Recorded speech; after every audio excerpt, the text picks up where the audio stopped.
Good morning, everyone. Good morning to you. And call us at 954 Oh, I think I zoomed in too much there. Hold on, let me go back just a little. Inspection and estimate. Our website is www.laporta.com. How about that? There we go.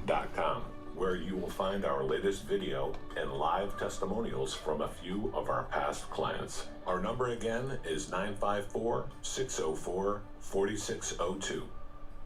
This is Dr. Mitchell Matez. Welcome, everyone. If you're new here, make sure you subscribe. The Bio Station. To all of my existing patients, please be assured that you will continue to receive the same quality and personalized care that you are accustomed to. We will be located at Atlantic Avenue and Lyons Road in the Joseph's Market Shopping Center, directly across from the Delray Market. Welcome. If you're new here, my name is Brian Craig. This is the Steve Kane Radio Show, Florida's longest running radio show. And, hold on. 1 second, guys, 1 second. And we're live on the radio in the mornings from 6 till 9. Let me zoom out just a hair. Go to use it. It's not very absorbent. It's basically a towel that's leaving you out to Oh, dry. there we go. Hold on. There we go.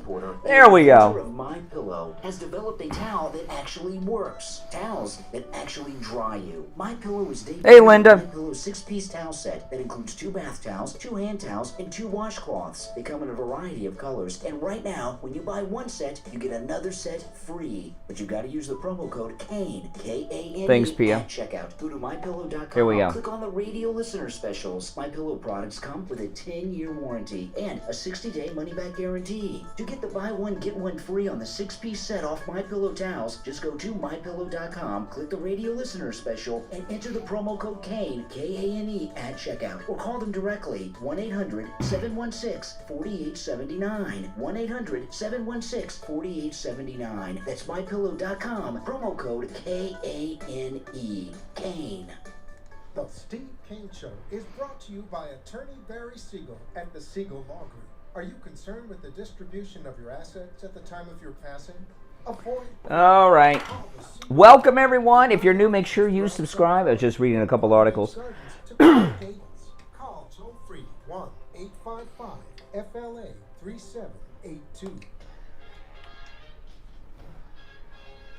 You are listening to South Florida's longest running radio show, The Steve Kane Show. To call the show toll free, dial 1-888-GO-KANE. 1.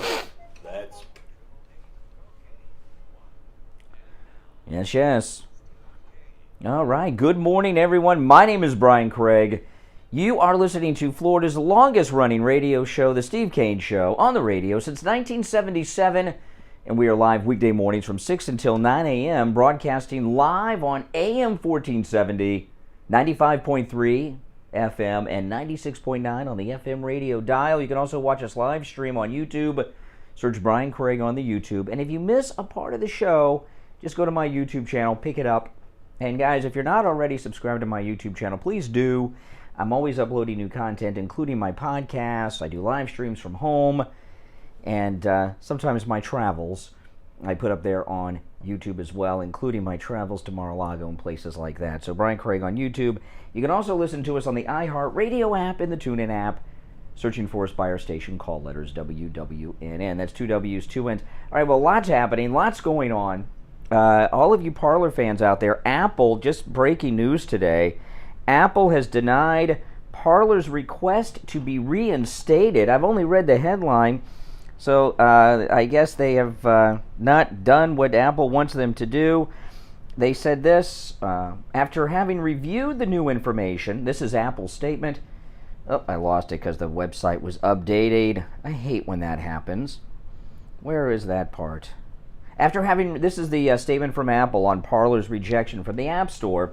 After having reviewed the new information, we do not believe these changes are sufficient to comply with App Store review guidelines.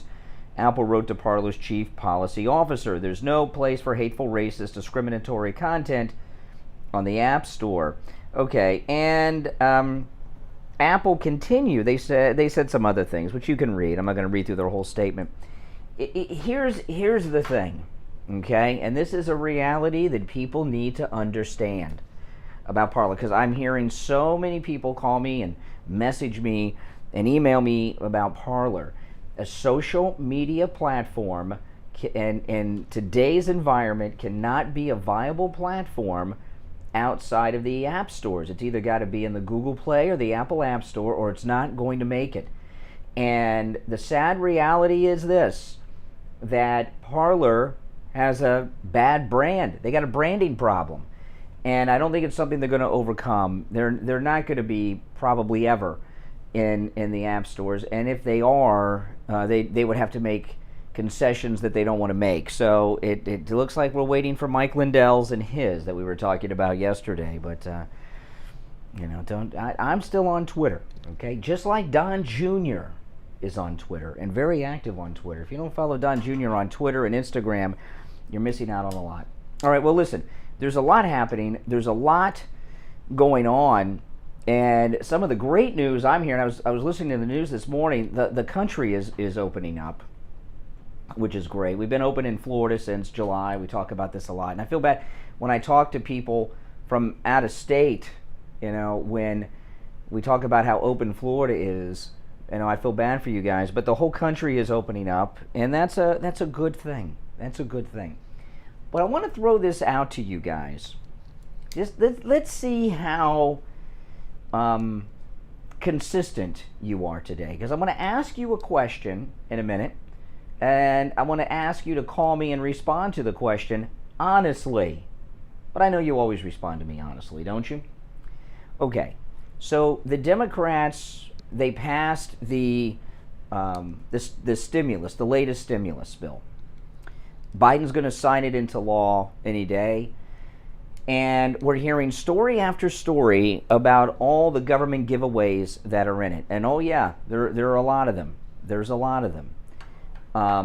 And conservatives nationwide are strongly opposed to, I have no idea what's going on with our phones. I think we got a phone problem, Rich, if you're over there. Oh my goodness, this is all I need on a live call-in radio talk show is a phone technical glitch. This is not going to be fun if this happens. Maybe I could move to one of the other studios if it happened. I don't know. Let me just unplug the phone. Live radio, people, okay? And when it's live, anything can happen. So I just unplugged this. Hopefully the reset will fix it. Oh my goodness. No, it didn't fix it. It got the same problem. Oh my goodness. Oh my goodness. I hate when this happens. Well, I'll get through yeah, look, the phone's, okay, I just unplugged it here. I remember we had this happen before. Oh, yes. Okay, boom. I heard something go silent, so I hope it wasn't me. We're still on the air. Yeah, it's... No, this is all phone. Okay, just the phones. Well, some talk shows do 3-hour shows every day without calls because they don't get them. And you don't always want to take calls. Because, usually in the beginning of the show, I go on for a while before I take any calls, and it's still doing it. Yeah. It will. Oh, let me turn it off. I'm getting some high-pitched noise. But, even though I don't take a lot of calls in the beginning of the show, although we do sometimes, it's nice knowing that I can if I want to. And when the phones are out of order, it's a little distracting, to say the least. So we might... If we can't get it working, maybe we'll move later to one of the other studios where the phones could be working.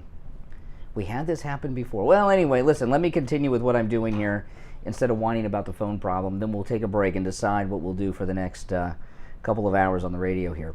But anyway, I'm listening to every other segment on Fox News is about the stimulus. Oh, you fixed it, Rich. You fixed it.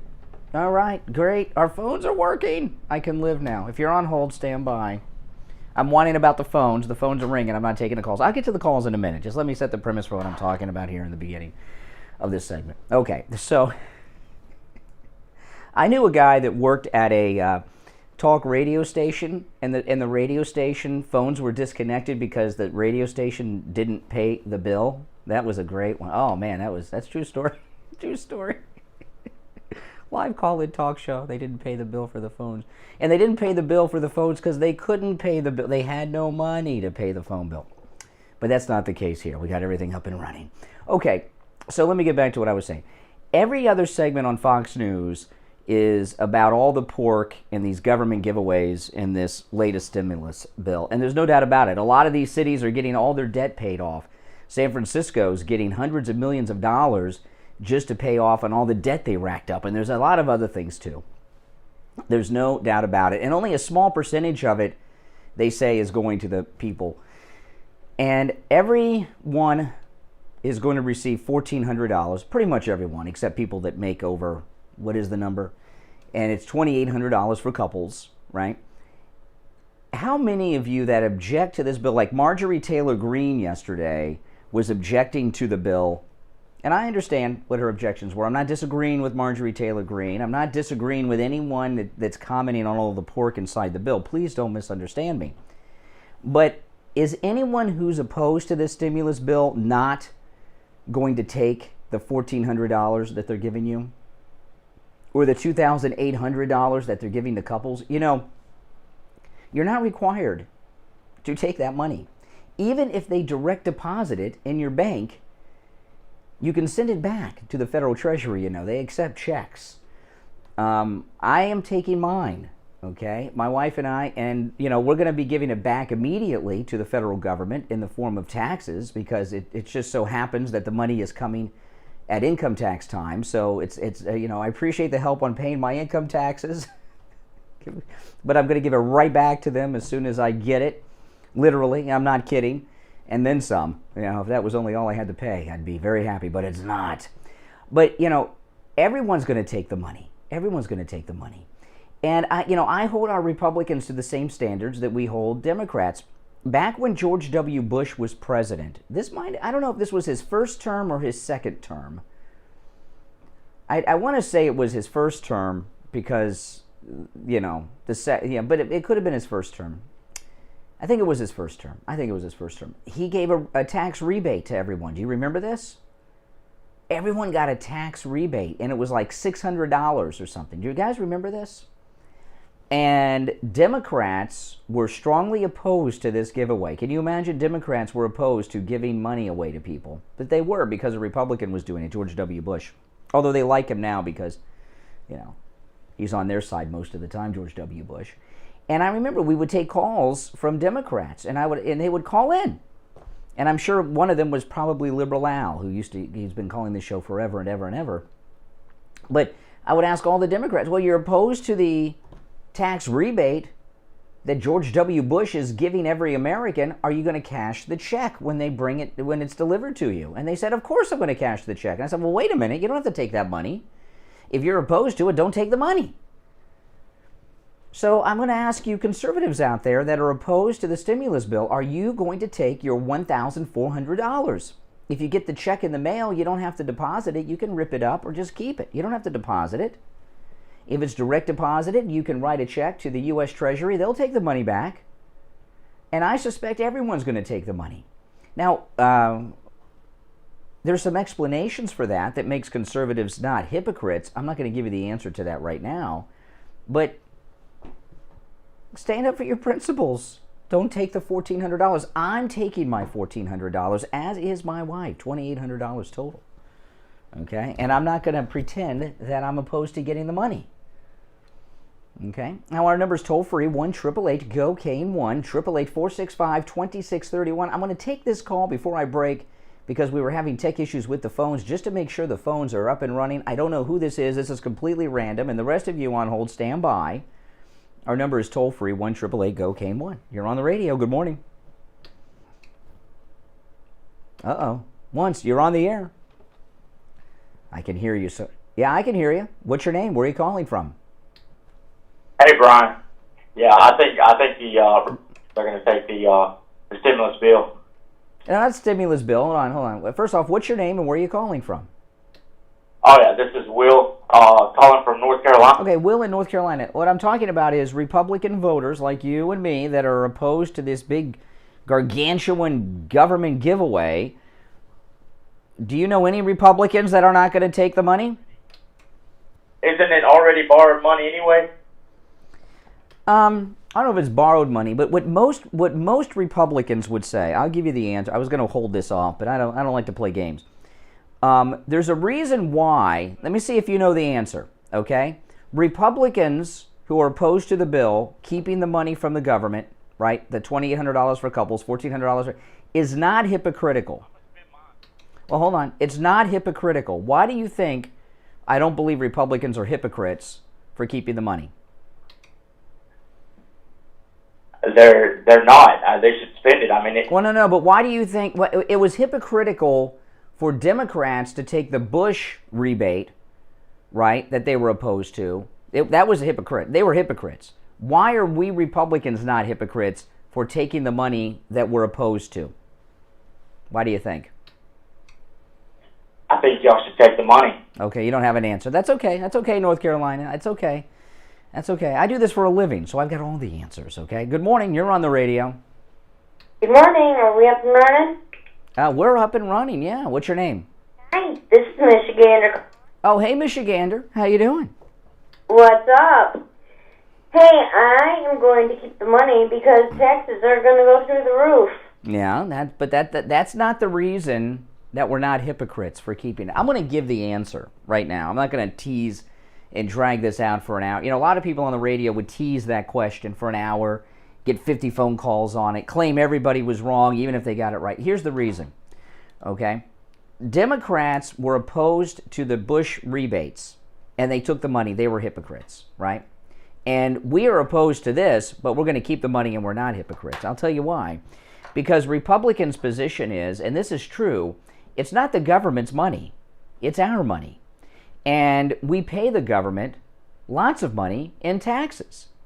And you pay more money in taxes than you realize beyond your income tax. Every time you fill up your car with gas, right, you're paying federal tax on your gas.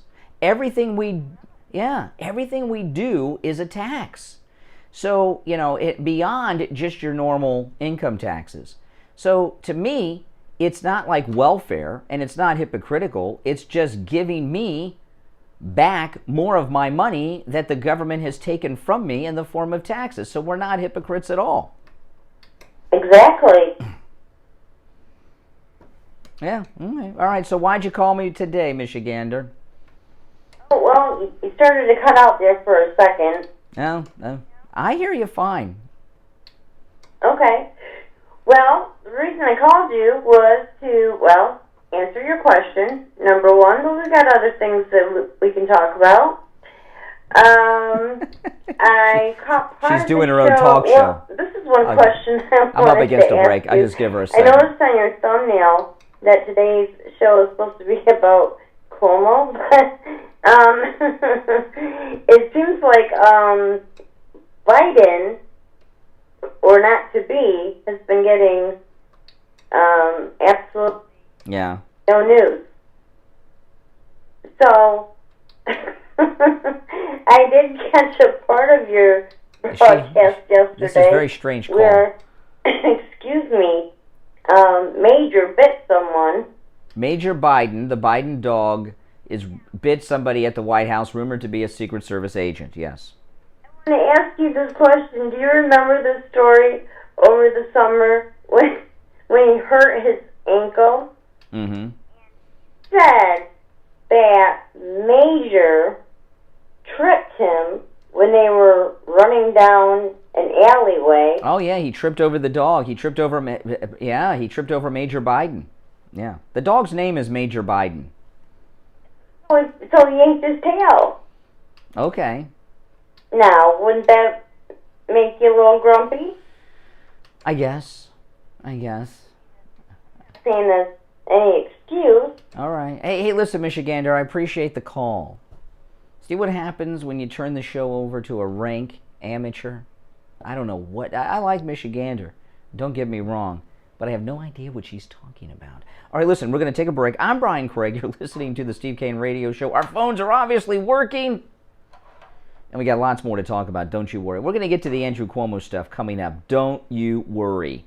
There's something new. A big one came out about Andrew Cuomo. That's coming up, and a whole bunch more. This is the Steve Kane Show, Florida's longest-running radio show. On the radio since 1977. My name is Brian Craig. We'll be right back. Brian Craig here. You've heard me tell you how I Will Advisors can help you solve your Medicare planning problems. And they've been a valued friend of our community for years. They also want to help you retire and stay retired with the income plan you need for a successful retirement. Call Debbie Klatzoff and Dan Frazier at I Will Advisors right now. 954-753-8080. Oh my gosh. Well, I'm just kidding. I'm just being sarcastic, Rob. I mean, but she's, I don't know what she was talking about. Call Debbie and Dan at I Will Advisors, 954-753-8080, 954-753-8080. I Will Advisors, your financial planning partners.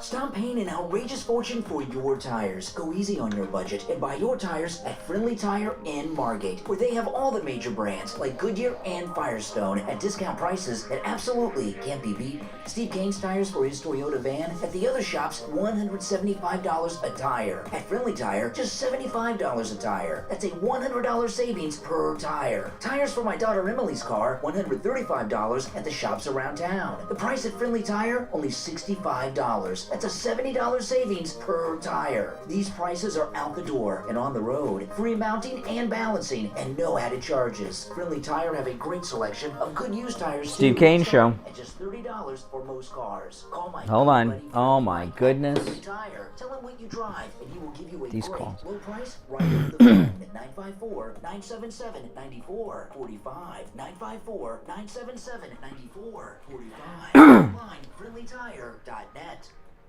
Listen to the Steve Kane Show on iHeartRadio. Just search for W. All right, welcome back, everyone. And, you know, Friendly Tire in Margate, they also do tire repairs. A lot of places don't do tire repairs. I had an incident about a year and a half or so ago, maybe 2 years ago, coming up on 2 years. I was up in Orlando with my daughter for Halloween Horror Nights at Universal Orlando. We stayed up there for the weekend, and there was a slow leak. We ran over something. There was a slow leak in her tire. And I got up early on Sunday morning. We were supposed to come home and went to a couple of tire shops up around Universal Orlando. None of them would just do a quick little repair. They said, we sell tires, we don't do repairs. And then one of them gave me some I don't know, some excuse as to why they don't do repairs. And I didn't need new tires. I just needed a little repair. I wasn't going to buy new tires up in Orlando. So I drove the car with the leak all the way back home from Orlando. I had to stop at every rest plaza along the way to fill the tire up with air. And on Monday, I drove it over to Friendly Tire in Margate, and it just needed a new stem on the tire. That's it. They repaired it. A couple bucks. That was it. Boom. That's it. In the car. I know. Isn't that absolutely amazing? So, you know, and that's true here, not just in Orlando. Most tire places will not do tire repairs. Friendly Tire in Margate, they do them. Give Friendly Mike a call, 954-977-9445, 954-977-9445, online, friendlytire.net. All right, good morning. You're on the radio.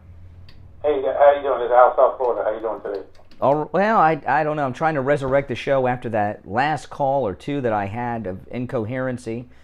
I don't know. Rich Allen, can you come back in here and put the phones out of order again? Maybe the show was better when the phones were out of order. But maybe you can raise the bar. What's on your mind? All right. Well, you're talking about two things. I guess that stimulus thing. I think. I mean, I have no problem taking it. I mean, it's only fair. It shouldn't be, pick and choose who gets it and everything like that. But I can see. I know you didn't mention about this. You're talking more about. A lot of the stuff in the bill, other money going to other things. Some of the stuff, I guess, the Republicans, are against, which I don't blame. Certain things where it's mostly going to benefit the Democrats, cities, and different things. So. Well, see, I am suspect of these Republicans, okay, in Congress. I'm very suspect. Because I remember in the final days of George W. Bush's presidency, there was that huge bank bailout, which was another stimulus, right? The bank bailout, remember that? And we were told by George W. Bush, that was during the subprime mortgage crisis, and I remember the day it passed, I went and bought gas regular, and this was 2008, right? 2008, and it might have been, it was 2008, and I paid $4.25 for regular gas. Imagine, regular unleaded, $4.25 in 2008, and it was the final days of the G.W. Bush presidency, and they had this humongous bill of stimulus that had to be passed to bail out the banks, or we were going to face a financial crisis like in 1929, the Great Depression, the Great Crash.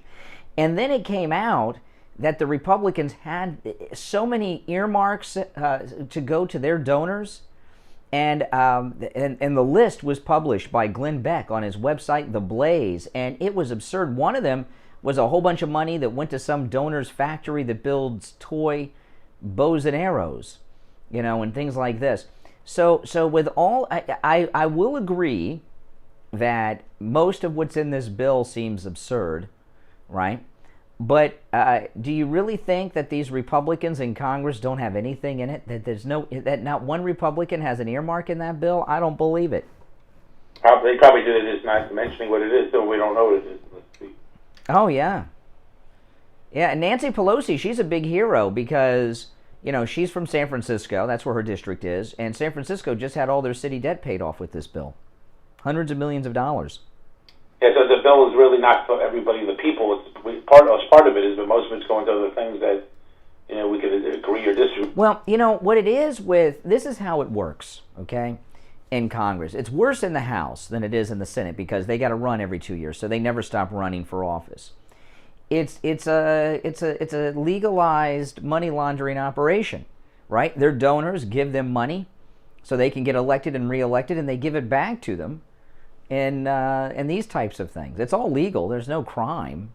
I mean, it might be a moral crime, but it's Congress makes the laws, right? So they make the laws to benefit what they want to do. So it's a scheme to pay back donors and political people that help you get elected and reelected. It's a scam. It's not a.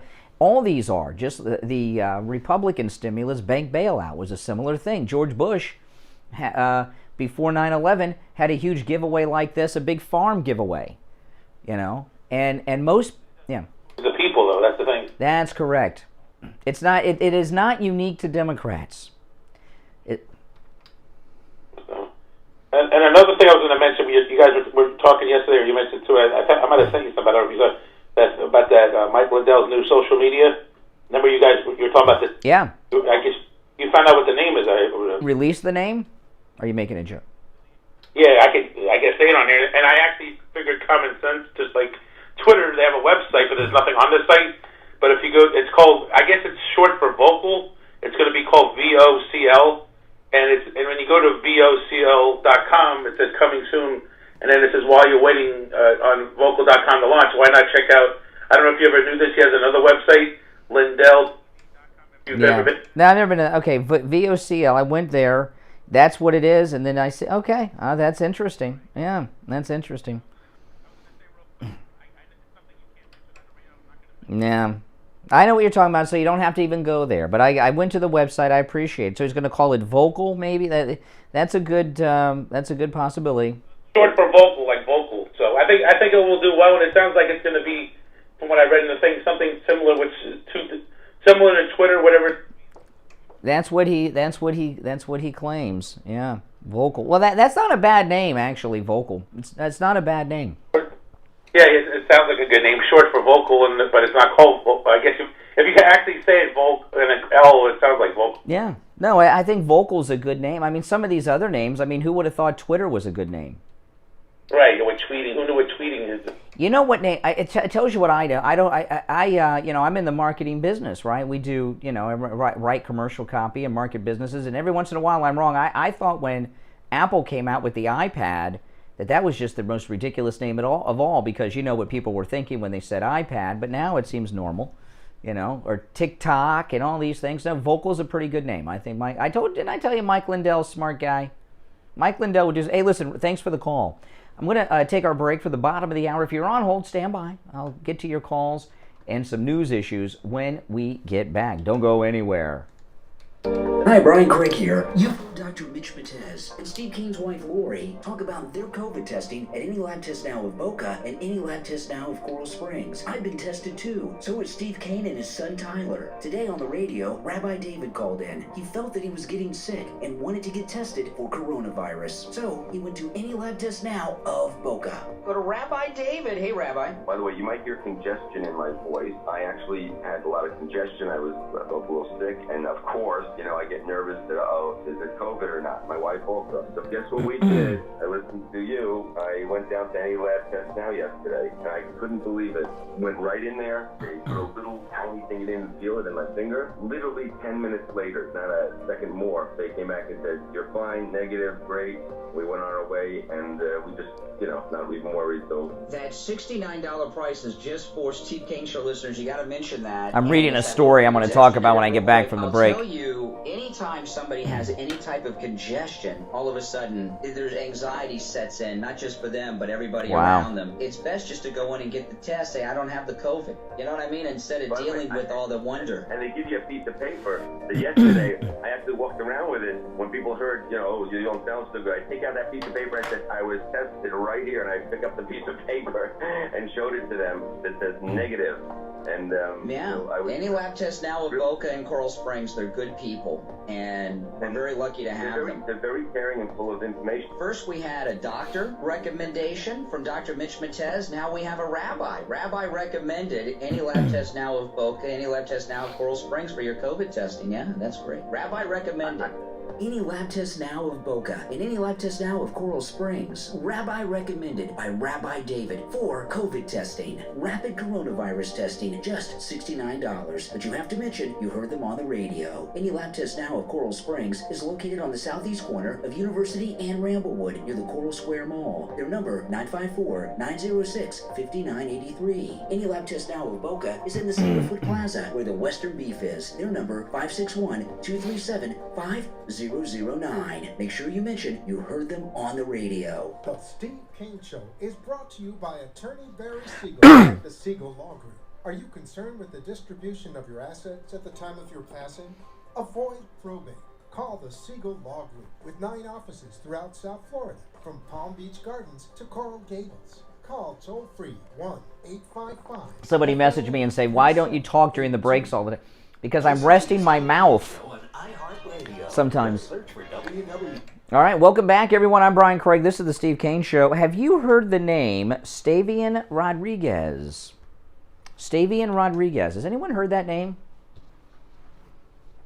Probably not, right? I heard it for the first time this morning, and I haven't even heard it spoken. I just read it. I see it written. Stavian Rodriguez. It's a name that you're going to hear about right now, but this may be the last time you hear about Stavian Rodriguez. Listen to this. Wow. Stavian Rodriguez, who is Caucasian, was shot 13 times by police officers. That's right, Stavian Rodriguez, Caucasian, was shot 13 times, this is in the Daily Mail, shot 13 times by officers responding to reports of an attempted armed robbery at a convenience store November 23rd. Surveillance video obtained by KOCO television appears to show Rodriguez attempting to cooperate with police when he was shot. Show us your hands, sir. Nobody has to get hurt, cops tell Rodriguez over a speaker. Rodriguez is seen climbing out of the drive-thru window with his hands raised as cops scream, "Hands!" The boy then slowly moves his hand to his waistband and lifts his shirt to show cops that he's removing the weapon tucked in his jeans. "Get face down on the ground," cops order Rodriguez as he removes the weapon and drops it to the floor. A male officer says, "Don't do that," as a female cop orders him to get on the ground and drop it. Rodriguez then reaches in his pocket in what appears to be an attempt to remove something else as cops scream and multiple gunfire shots are heard. Eventually, a commanding officer orders the cops to cease fire. Another video taken by KOCO's news crew, which was at the scene when the shooting happened, I don't know why they were at the scene when the shooting happened, but they were, shows another view of the shooting. He had dropped his gun. He had dropped his gun, a woman's voice is heard screaming. Master Sergeant Gary Knight told the news outlet immediately after the incident that, quote, he came out with the gun in his hand. He did not follow officers' instructions while he came out with the gun in his hand. Ultimately, he was shot. But the video shows that it was in his pants and he was lifting it out and dropping it. The district attorney of Oklahoma City, where this happened, has charged 5 of the responding officers with first-degree manslaughter. If convicted, they're facing life in prison. A 6th officer, a female officer, was the first to fire a less lethal weapon and will not be charged. After being shot with the less lethal round, 5 officers unnecessarily fired lethal rounds at Rodriguez, striking him numerous times, inflicting mortal wounds, says an investigator in a sworn affidavit. The officers who have been charged after firing lethal rounds are, and they list their names, a female and 4 male officers. An autopsy determined that Stavian Rodriguez suffered 13 gunshot wounds. Oh, man. It's not immediately clear whether any of the officers had attorneys who could speak on their behalf yet. But the Fraternal Order of Police in Oklahoma City has defended their actions. And how old was he? 15 years old. 15-year-old kid. So it does happen to white people too. I don't know if it happens more often, less often, or at the same rate. I don't know. To me, based on what I'm reading in this story, it seems as if the officers were in the wrong. Okay, I don't know. I mean, I first heard about this just a little bit ago. I saw the story, and I just read the headline. I read through the details of the story for the very first time with you live on the radio just now. But this does not sound like it was a good shoot. This sounds like the cops panicked. You know, there's a couple things, and this is important because the George Floyd trial has started. They're in jury selection. I'm a strong supporter of the police. But that doesn't mean they're perfect. And I think there's a couple problems with police officers that we're facing. One is I don't think the officers are properly trained, and they also don't have the same standards for police officers that they once had. And what I mean by the training is this. And I know this is not true in every instance. You know, I'm using a broad general brush, but I can't talk about every individual. In the olden days, like in the 50s, the 60s, and the 70s, maybe even up to the 80s, but after the 80s, things changed. I have a lot of police officers in my family. Every single person in my family that has been a police officer was in the military and had military experience and military training, most oftentimes combat training. My grandfather was a police officer. He was, in the Second World War. And today, even though we've been at war for 20 years with the war on terror that President Trump thankfully was ending, but we have fewer people that become police officers that have that expert military training that teaches a lot of things. It teaches them respect. It teaches them also fighting skills. It teaches them all kinds of things that they don't learn by going to community college for 2 years, okay? Or just going to an academy right out of high school. So I think that's part of the problem. That's one problem. And I remember very clearly my grandfather, he was a police officer for 30 years, 35 years up in Columbus, Ohio. And his service weapon was a .38 revolver. And that's what cops had back then. Now police officers have semi-automatic weapons. I don't like semi-automatic weapons, okay? They fire, and part of the problem is they fire, there's too many rounds inside and they fire too fast semi-automatic. If you've got the old-fashioned .38 special that police officers used to carry, you've got 6 rounds and it doesn't fire as fast. Now, I've had people tell me, I've had police officers call me on the air when I brought this up before and tell me that they need the semi-automatic 9mm because if they don't, they're outgunned by the bad guys a lot of times. Maybe that's true. Maybe I'm wrong about that. I'm open to discussion. But these incidents like this, they shot this kid 13 times. He was dropping his weapon. I mean, come on. You know, the semi-automatic weapons fire too many rounds too fast, and that's what a lot happened here. There's also another problem, and it's with political correctness has lowered, you know, there's the lack of military training and experience with a lot of officers, but I think also they've lessened the standards, the physical standards to be a police officer to the point where I think a lot of cops are scared. Because it's not just that they're outgunned, it's that they can't, they're afraid of a physical confrontation. You know? Because they can't, that's what happened. Look what happened in Parkland. This god-awful tragedy in Parkland. The police officer knew who the shooter was and was terrified of him and hid while it happened because he was afraid of him. Right? Now, there was an off-duty cop from Coral Springs who was watering the grass at the baseball field who ran, borrowed a weapon and a vest from one of the responding officers and ran into the building. I don't know if he still had his flip-flops on or not, but the other guy was hiding, right? The school resource officer. So there's a lot of police officers like the guy at Parkland who are afraid. And I understand that totally. But I'm not a police officer. So I'm not in that business, you know. So I think there's a lot of problems, and everybody wants to always assign race to a problem. This kid in Oklahoma City is white, 15-year-old white kid.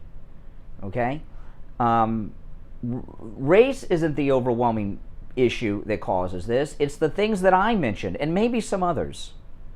Now that's just my opinion, and I'd welcome your thoughts on that at 1-888-GO. Kane 1-888-465-2631. Good morning. You're on the radio. What's your name? This is me. Hey, Richie. This is good morning to you. It's a wonderful thing to call you on this topic because I was going to talk to you about what I saw on Tucker last night. But the fact of the matter, and the fact of the matter is this, okay? We keep on labeling police.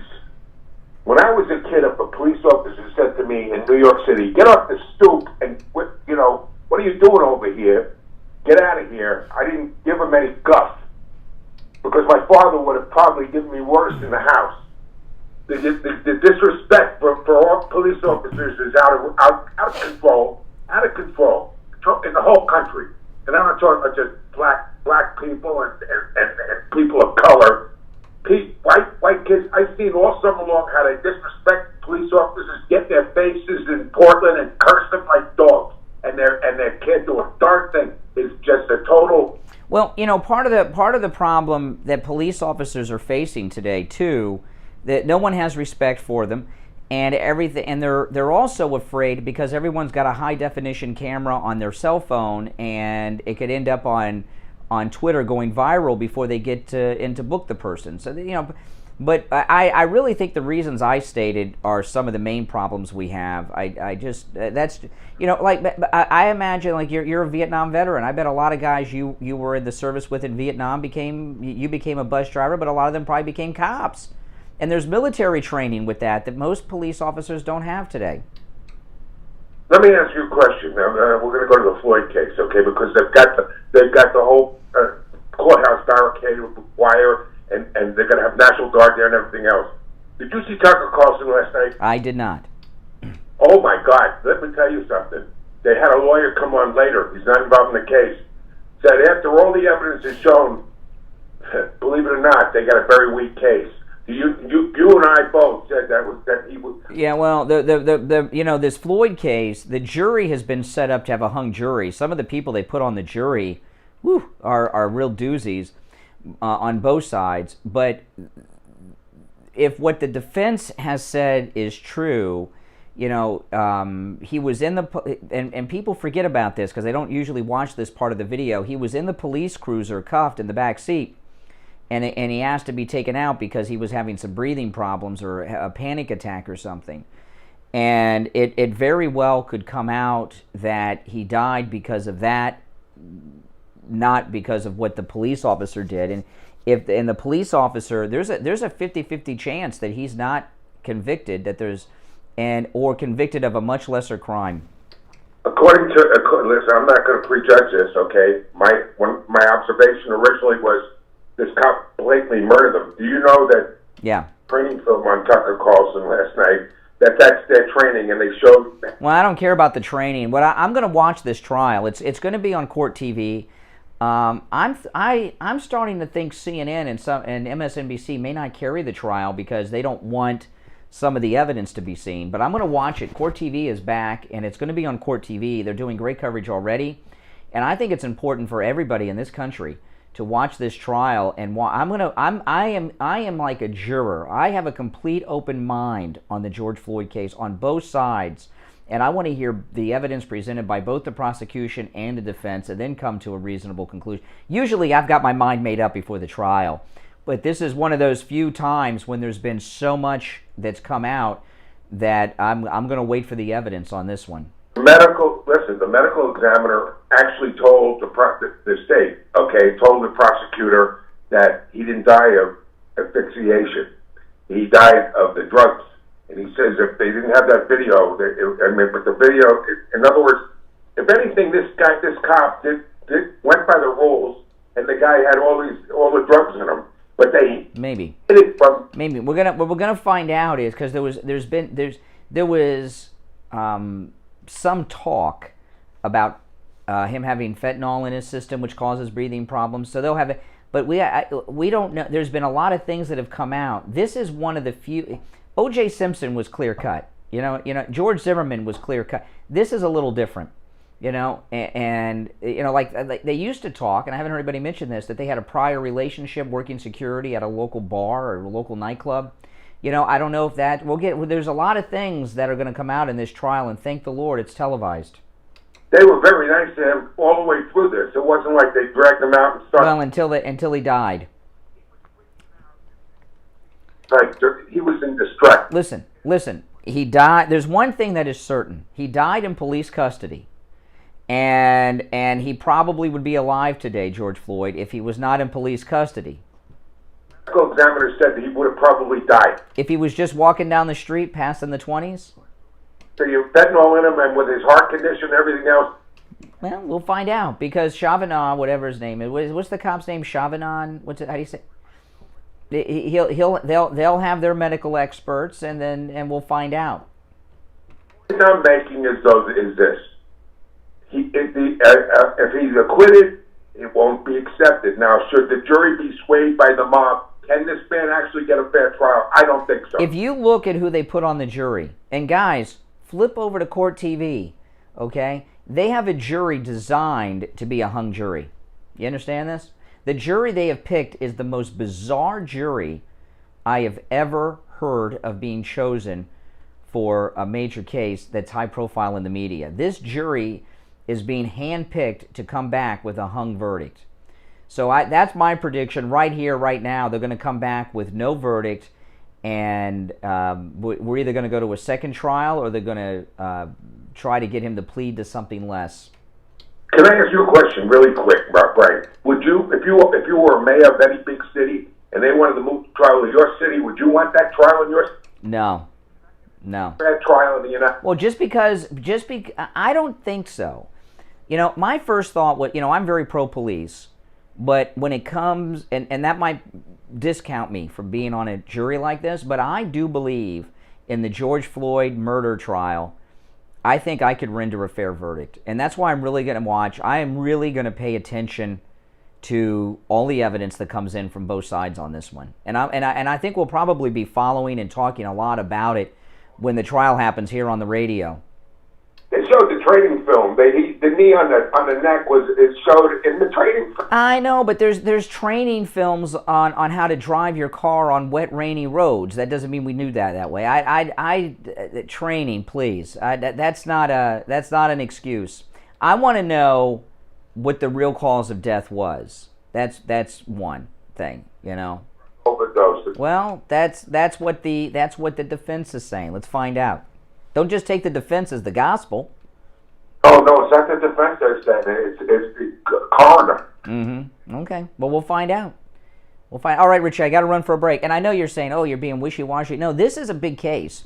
And we are going to follow the George Floyd case a lot on this program with your calls. We haven't followed a big court case in a long time on the show because they don't happen all as often as they used to. But this one's a very important one. And it's important that it's televised so people can see the evidence and find out what really happened. And if the cop is guilty of murder, send him away forever. But if he's not, okay. But well, listen, I got to take our last break. If you're on hold, don't go anywhere. I'm Brian Craig. This is the Steve Kane Radio Show, Florida's longest-running radio show. We'll be back right after this. Hi, my name is Tom Laporta, the owner of Laporta Contracting, Roofing and Restoration.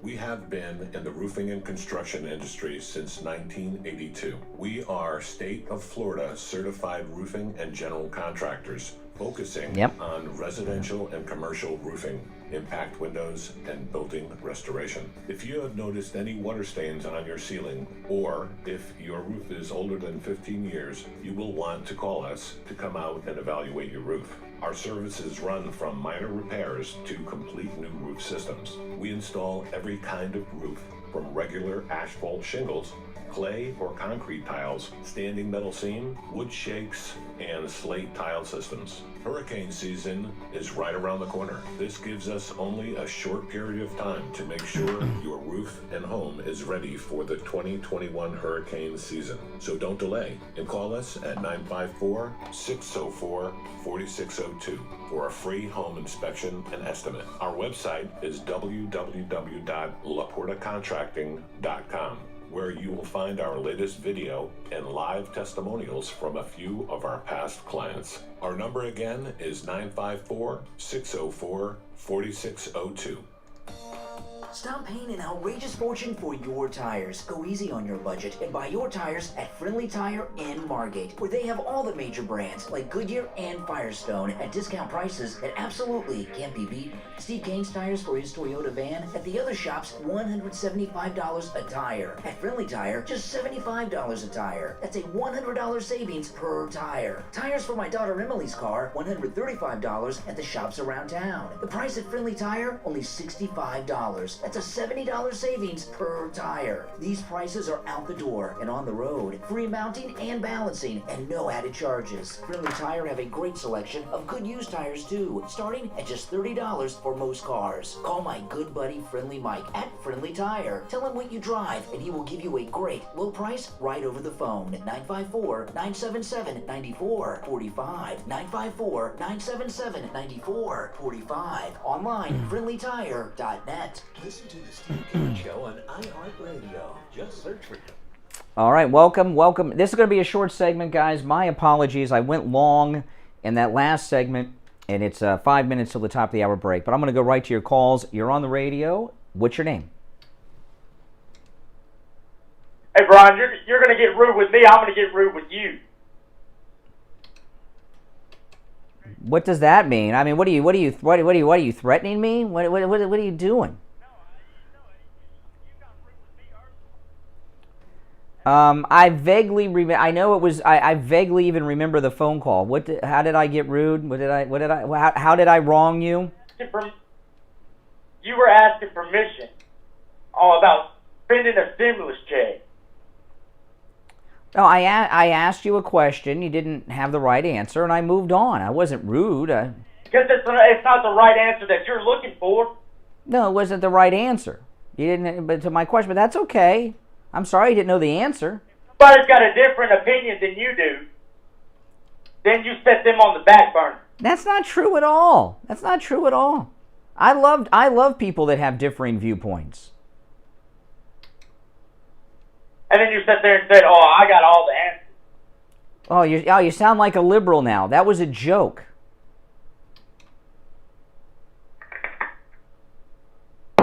Oh, he hung up now. Oh, now that he vented.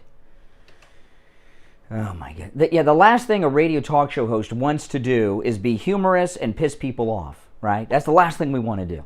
Oh my goodness. Good morning. You're on the radio. What's your name? Thomas from Boca. Hey, Tom. What's up? I was just going to say that the George Floyd case, they were trying to make it a racial thing. I I think it was just the officer just went overboard, and he, was, and then probably the drugs had something to do with it in him. But they kept trying to say it's racial. If George Floyd had been white, would we have heard about this? Well, just like I had that case I went over earlier of this kid in Oklahoma City, 15-year-old kid shot 13 times by cops. He's Caucasian, and it happened months ago, and the first I heard of it was this morning. I saw an article about it. So, listen, the media, we have a very irresponsible media. And the media, they grab onto race and run with it with little or no information because they know that gets people fired up and it's good television for ratings. And it's a terrible thing the media do. It really is. And I mean, look what they did to those Covington Catholic school kids. They're always about dividing ethnicities, dividing people, and among any lines they can, and have two sides, and then have and a lot of what we have is the media. A lot of it's the Democrats too, but it's more. I'm a very responsible member of the media. But they are irresponsible, and to jump to a conclusion that race was a factor in a case like that just because a white person and a black person were involved is absurd. If I tell my daughter to do something and she doesn't do it and I raise my voice, is it racial, or I'm just her father doing? Everything with the left involves racial divisions in this country, and it's really sad, and they should be ashamed of themselves. Well, I agree. I mean, but the message was out that it was a racial incident at first, and a lot of people still believe that. They said he killed because he was of his skin color, which I don't think by far. Well, here's the thing about the police officer, this Derek Chauvin. I keep forgetting how to pronounce his name. Chauvin. He's a senior officer to the point where he's a training officer, right? These other cops that were with him were rookies that he was training. If someone is a police officer and is a racist to the point where they're killing people because they're black, there must be this isn't something you just wake up and do, right? Right? So there must be other incidents. I haven't heard of any other incidents. Just because there's a conflict between a white person and a black person doesn't mean it's racial.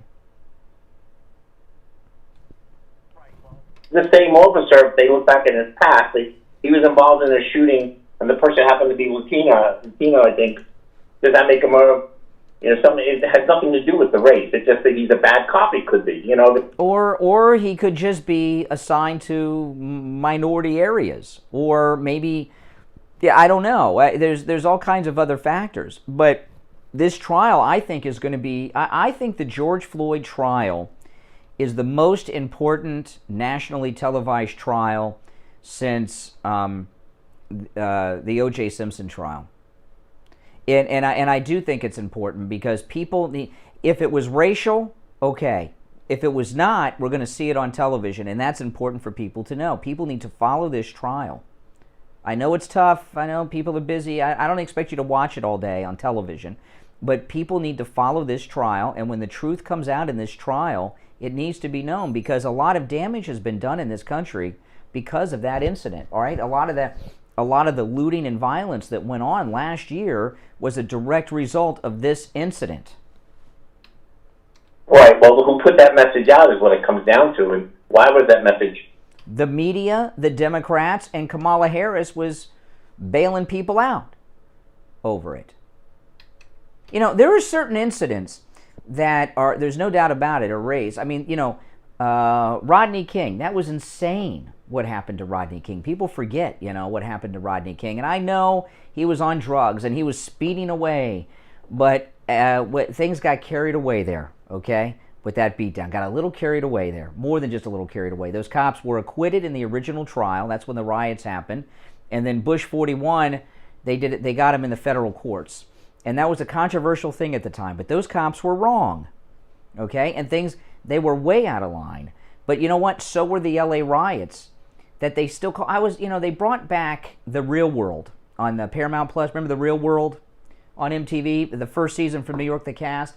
And one of the first conversations they had when they were talking about the LA rebellion which is what they call the LA riots. The riots were wrong. The beatdown of Rodney King was wrong. It's all wrong. Okay? It's all wrong. But most often, you find out race isn't a factor, like in the Michael Brown case, right? That was not, he was cleared by Barack Obama's Justice Department and Eric Holder, the police officer, in the Michael Brown case. I mean, hopefully this will come out in the end, but I still think there's certain groups that will still consider it was a racial incident when it was not. Well, it's because what happened is there's an industry based on this, you know, and there are politicians whose whole agenda involves this, including Kamala Harris, you know. So yeah, they're not. No matter what comes out in court, it's going to be a racial incident. But you know, one of the guys is one of the guys on the jury said black lives matter more than other lives. They sat him on the jury yesterday. Well, we'll see how the outcome's going to be. See, I thought all lives mattered. All lives matter to me. I agree. I mean, that's this Rodriguez, or whatever the fellow's name you mentioned earlier. What about his life? I mean, you know. I got in a lot of trouble with people in this audience. One of the most difficult times I had on the radio was during the Zimmerman trial, because I believe Zimmerman should be in prison for murdering Trayvon Martin. He stalked the kid. The kid was unarmed. He was a kid. I don't care how tall he was. He was following him at night in the rain on his way home. He was unarmed, and he killed him. You know, and it was very controversial. A lot of conservatives, were supportive of George Zimmerman's acquittal. And unfortunately, there wasn't a great witness that could, and he was acquitted and all of that stuff. But, I'm not going to just take a position because that's the conservative position of the day. And in this trial, I am a strong supporter of the police, very strong supporter of the police. I love the police, but they're not perfect. No industry. People make mistakes. I make mistakes, and we're going to find out in the trial what happened. I think it's interesting that he was in the police cruiser handcuffed. He was having a panic attack, a breathing issue. That's when they brought him out, and then he died. So we're going to find out from the medical experts what happened there. Very important to know. I think that it comes down to that all the police officers need better training and a standard of training of what to do in every situation. I don't think there was a clear-cut answer to when someone can't breathe. What do you do? I mean, yeah. Was it well, every time part of the problem is every time someone's arrested, everybody has health problems. One of my neighbors got arrested a couple years ago at home. There was a domestic incident, and of course they had to call the paramedics. He was claiming this. He was claiming. If you ever go to an emergency room, typically there's somebody in cuffs, because everybody always claims they can't breathe or they're having a heart attack or something else when the police come, because they don't want to go to jail. So everybody claims that they're having, a life-threatening incident. Well, he pointed out the trial. I mean, that's one of the things I hope they point out, that the officer just didn't believe him. Or, yeah. They've had yeah. four. Well, listen, I got to run. I'm 5 minutes late for the break. Steve's going to kill me. All right, take care. Actually, it's just 4 minutes. Just 4 minutes late for the break, not 5. That clock's fast. I'm looking at my watch. 4 minutes late. But this is supposed to be the top of the hour break, but it's the 4 minute after the top of the hour break. I'm Brian. This is the Steve Kane Show. We'll be right back. We've got you covered. AM 1470, FM 95.3, 96.9. South Florida's FM Money Talk Radio Network. WWNN, Pompano Beach. This is Dr. Mitchell Matez. I'm excited to announce that my practice has morphed into the BioStation. To all of my existing patients, please be assured that you will continue to receive the same quality and personalized care that you are accustomed to. We will be located at Atlantic Avenue and Lyons Road in the Joseph's Market Shopping Center, directly across from the Delray Marketplace. Call me at my new office number, 561-320-8893. That's 561-320-8893. Be right back, guys. You've heard Steve Kane talk about the great work and the incredible prices at Dr. Gupta's Brighton Dental. Richie the bus driver called Steve Kane on the air and told him about his experience at Brighton Dental. Good morning. I have to talk about Brighton Dental because your sponsor is a miracle worker. I broke my tooth. I fractured it and it went backwards in my mouth. Oh my God. Front top tooth. I put it back into the socket. It felt like it was falling out. I had pain. I couldn't even eat spaghetti. And I was going to a wedding in New York 2 days later. And I said, what am I going to do? You know, and the dentist here wanted to charge me $120 just to look at it and to tell me he couldn't do anything. I went to Dr. Gupta at Brighton Dental. I traveled 139 miles. I would do it again in a heartbeat, each way. Okay, the man sat and worked on my tooth for 2 hours, put a pin in it, put it back in place. I could eat anything I want. He said it was temporary. He did such a great job. It feels like permanent. I have no pain. I can eat anything I want now.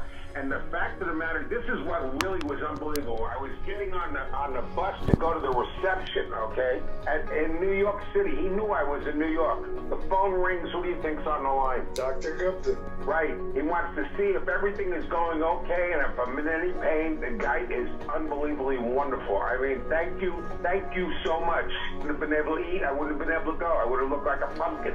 Barbosa, $4.99 super chat. Thank you so much. Listeners, you have one. Dr. Gupta, and he's been over there at Brighton Dental. He takes really good care of you. He's very conscientious. He's, you know, dentistry is an art when you stop and you think about it. And Dr. Gupta certainly is an artist, and we're so pleased to have him with us. Yeah, I just wanted them to know if you need a dentist, and the guy is so good at what he does, he's so gentle, and I mean, I don't like dentists. This guy is just top shelf, and I'm going down to him to get it permanently put in, but right now, I don't have any pain. I can eat anything I want. Incredible. Take Richie the bus driver's advice and go see Dr. Gupta at Brighton Dental. Call 954-922-4633. 954-922-4633. The Steve Kane Show is brought to you by Attorney Barry Siegel at the Siegel Law Group. Are you concerned? That Richie commercial gives me enough time to use the men's room. Most of the commercials are too short. With 9 offices throughout South Florida. There's a couple commercials we have that give me time for men's room breaks, if I need them. I just drank 2 bottles of water this morning, and I'm drinking this coffee, so... You are listening to South Florida's longest-running radio show, The Steve Kane Show. To call the show toll-free, oh my gosh. 1-888-GO-KANE.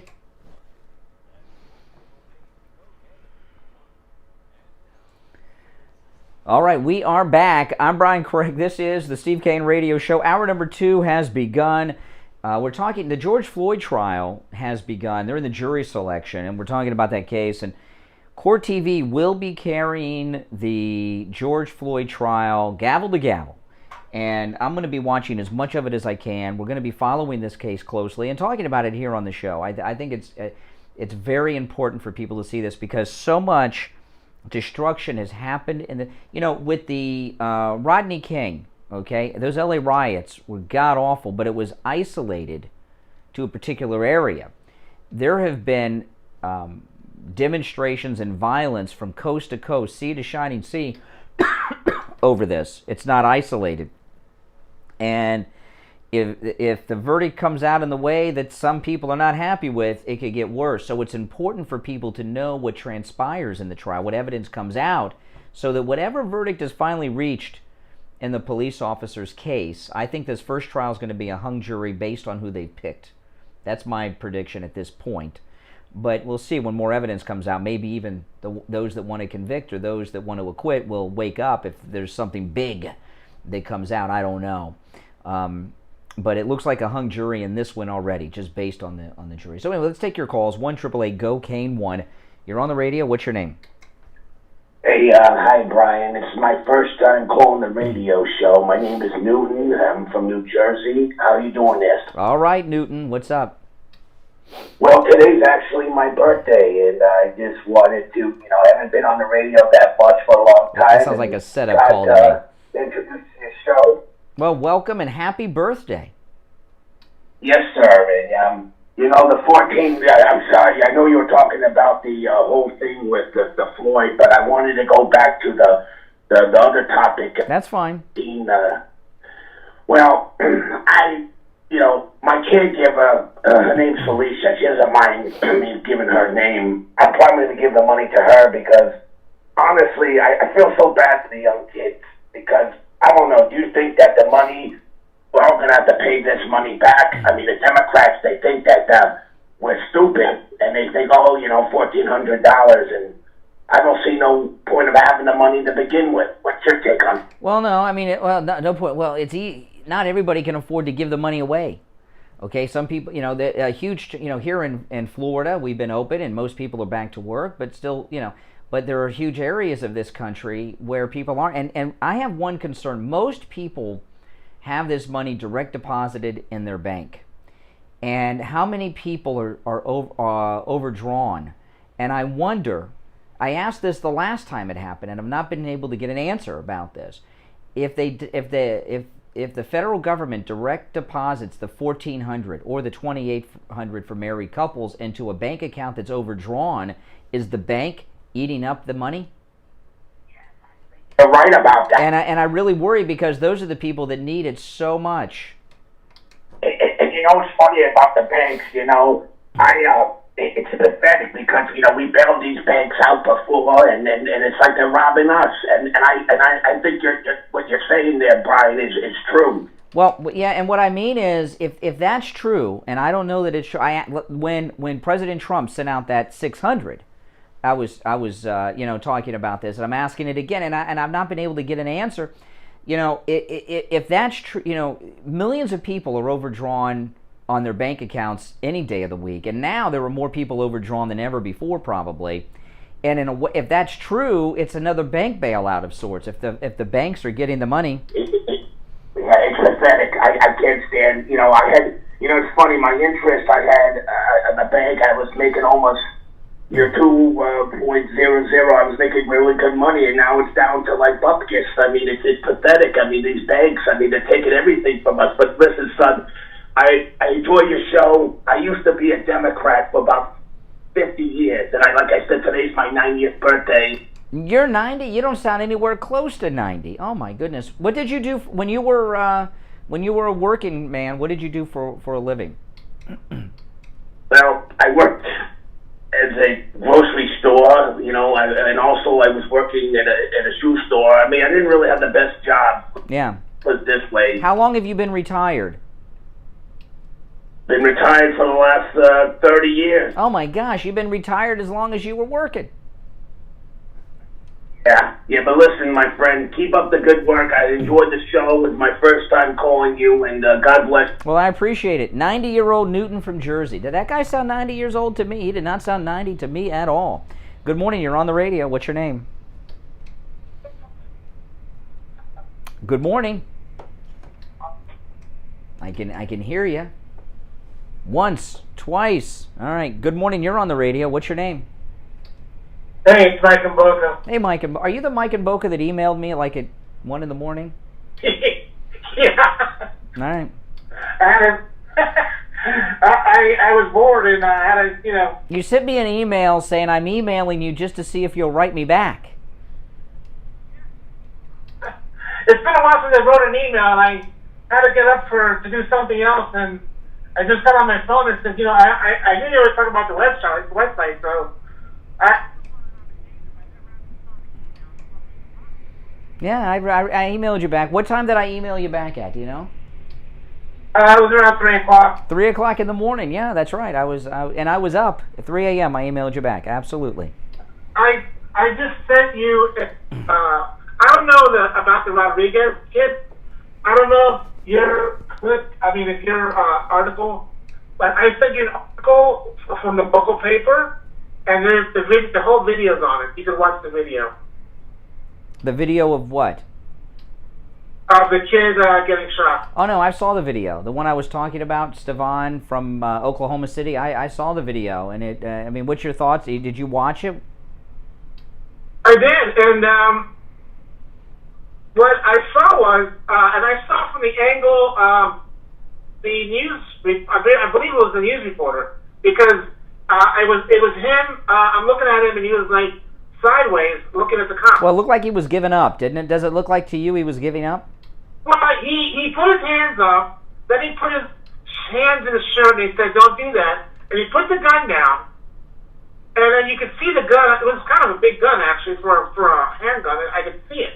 I was like, wow, that's a, you know. So I saw the gun, and I saw him go back.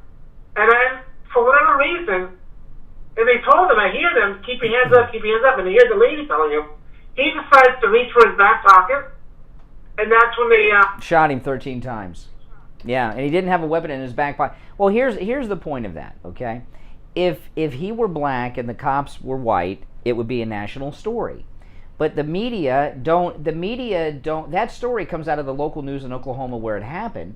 The media only pick up on these cases that are involving race, that are controversial. They don't report cases like this, so people's perception is that everything, and it works in other things too. You know, they talk about climate change all the time. There's not more bad weather. We just have the ability through modern video and cell phones and television to see weather instantly in places where we couldn't see before. You know, if there's a rainstorm in Tahiti, you'll see it live. You know, years ago you couldn't. So it seems like there's more bad weather because we can see more of it. Same thing with these shootings. The media only cover racial shootings. They don't cover shootings like the one in Oklahoma where the cops shoot a white guy, so people think that there's an epidemic of something that there probably isn't. Yep, and it's like a couple of years ago about there was a white kid in California. I think he was like 18, and he was on something, and they killed him, but he had no weapon, and they still killed him. Yeah, it happens. It happens sadly all the time. All the time. All right, hey, listen, Mike, thanks for the call. Sending me emails at 1:30 in the morning. Very strange. Emailing a man at 1:30 in the morning. All right, listen, we're going to take our break, come back. More of your calls, more topics, a lot more to talk. I haven't even scratched the surface on our topics yet. We'll be right back after this. Do not go anywhere. This is George Corey of the Soul Authority. In this time of social distancing and sheltering in place, many people have been forced to neglect their feet. We at the Soul Authority are making it possible for you to still take care of your feet while remaining in your home, as we will send a doctor to your house for all of your podiatric needs. The best part of all is that Medicare pays for this visit. So, if you're a Medicare recipient, give the Soul Authority a call today at 954-597-7060. That's 954-597-7060. Don't let social distancing stop you from taking care of your feet. Call the Soul Authority today. Do you ever ask yourself, will I ever be able to retire? And if I do retire, how do I stay retired? Well, the good news is our friends at I Will Advisors right here in Coral Springs can help you answer those questions. I Will Advisors have a unique approach to income and retirement planning that's focused on your needs and desires for a successful retirement. Debbie Klatzoff and Dan Frazier at I Will Advisors want to talk with you and provide you with an income for life report. This report will help you map out how to control when you can retire and make sure once you retire, you stay retired. Call Debbie Klatzoff and Dan Frazier at I Will Advisors, 954-753-8080, 954-753-8080. I Will Advisors, your financial planning partners. Listen to the Steve Kane Show on iHeartRadio. Just search for WWNN. All right, guys, we're back. I'm Brian. This is the Steve Kane Radio Show, Florida's longest running radio show. Good morning. What's your name? This is Mike from Louisiana. Hey, Mike. What's up? Oh, before you're right about the thing and this case and if this guy's name. Let's go back to some of these cases. Forget about Trayvon Martin, Freddie Gray, and Michael Brown.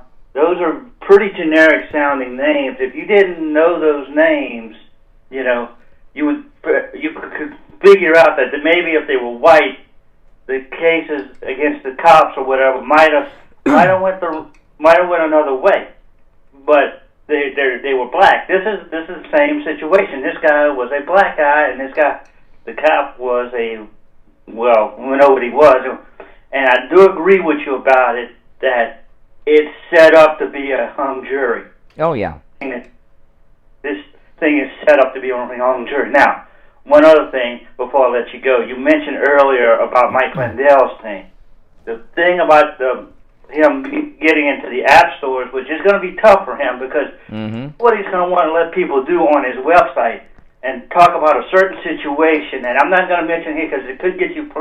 Well, you know, Mike Lindell knows what he's doing, right? He's a self-made multimillionaire, you know. So, but, you know, I was thinking it might be a better idea to buy a platform that's already in existence that isn't popular, and then revamp it.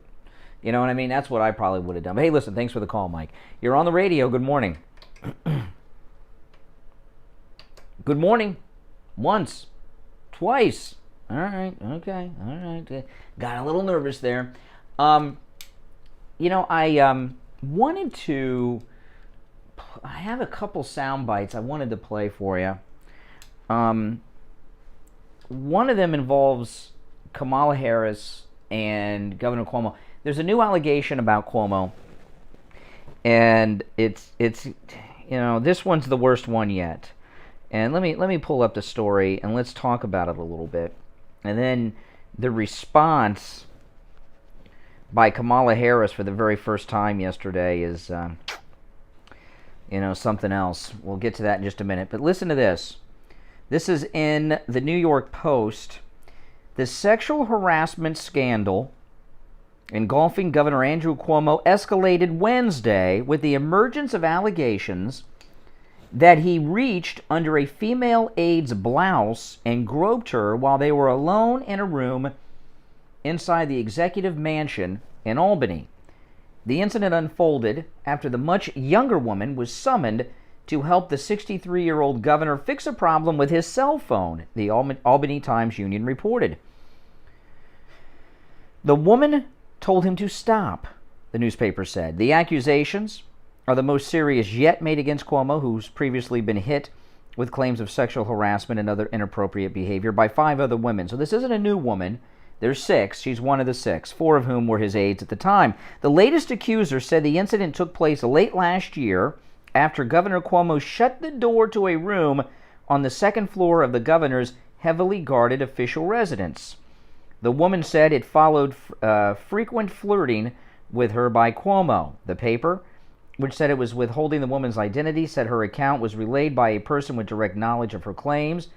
The woman recounted the alleged incident to at least one female supervisor in the executive chamber March 3rd after watching a news conference at which Cuomo claimed, "I never touched anyone inappropriately." The news conference was the first time he talked about it.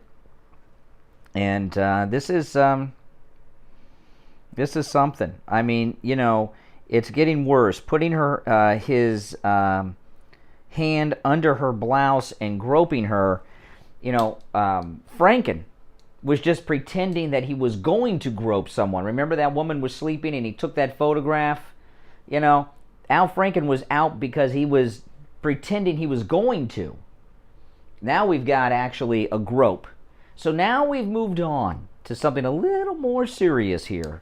But as I keep telling you, he's a Democrat. Democrats have complete immunity. They can do whatever they want, and they never get in trouble. I don't know why that is, but it's the truth. This, you know, and what Governor Cuomo is really doing is forever destroying the Me Too movement. Kamala Harris was asked yesterday for the very first time about Governor Cuomo. This is it. Listen. Intergenerational impact, lifting half of America's children out of poverty. It's a big deal. So thank you. So you see, any comment on Governor Cuomo? And she walked off stage. You know, Kamala Harris is the first female vice president of the United States. Likely to be the first female president of the United States. Okay? Because many people expect Biden to resign at some point. But she's going to run in 2024. She'll receive the nomination, and she could win it. Kamala Harris will forever have a place in the history books.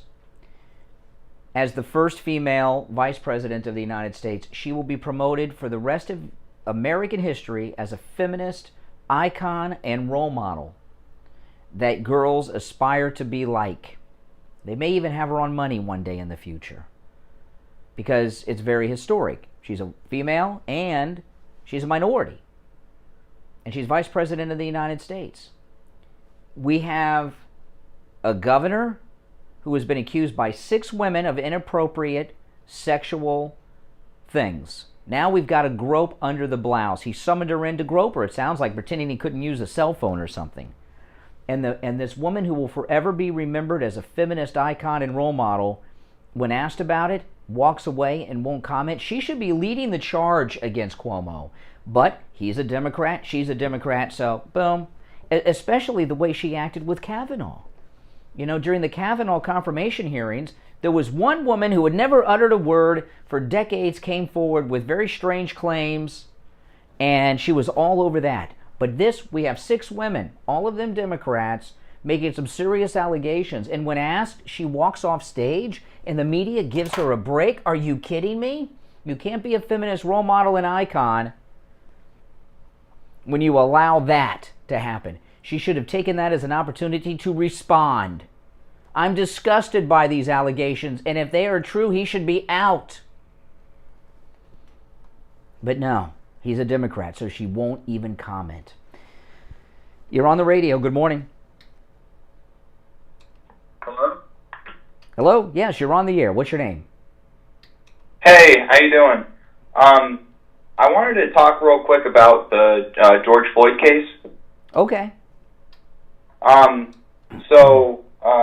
Hold on one second. Let me mute my... Oh, yeah, sure. You, me, and the 108,000 people that are listening will just sit back and we'll wait for you to do what it is you got to do. Don't you feel so powerful? You're keeping 100,000 people plus just waiting while you do something. I'm sorry. That's okay. That's okay. It gives me it allows me an opportunity to brag at the size of our listening audience. Absolutely. So, a lot of issues I have with the whole thing.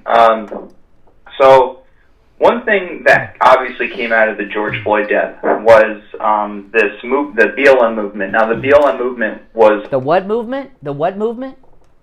The BLM. Oh, Black Lives Matter. Okay, I'm sorry. The BLM movement was around for a little bit before the George Floyd incident. When the George Floyd incident happened, it was horrific to see the video and what happened and so on.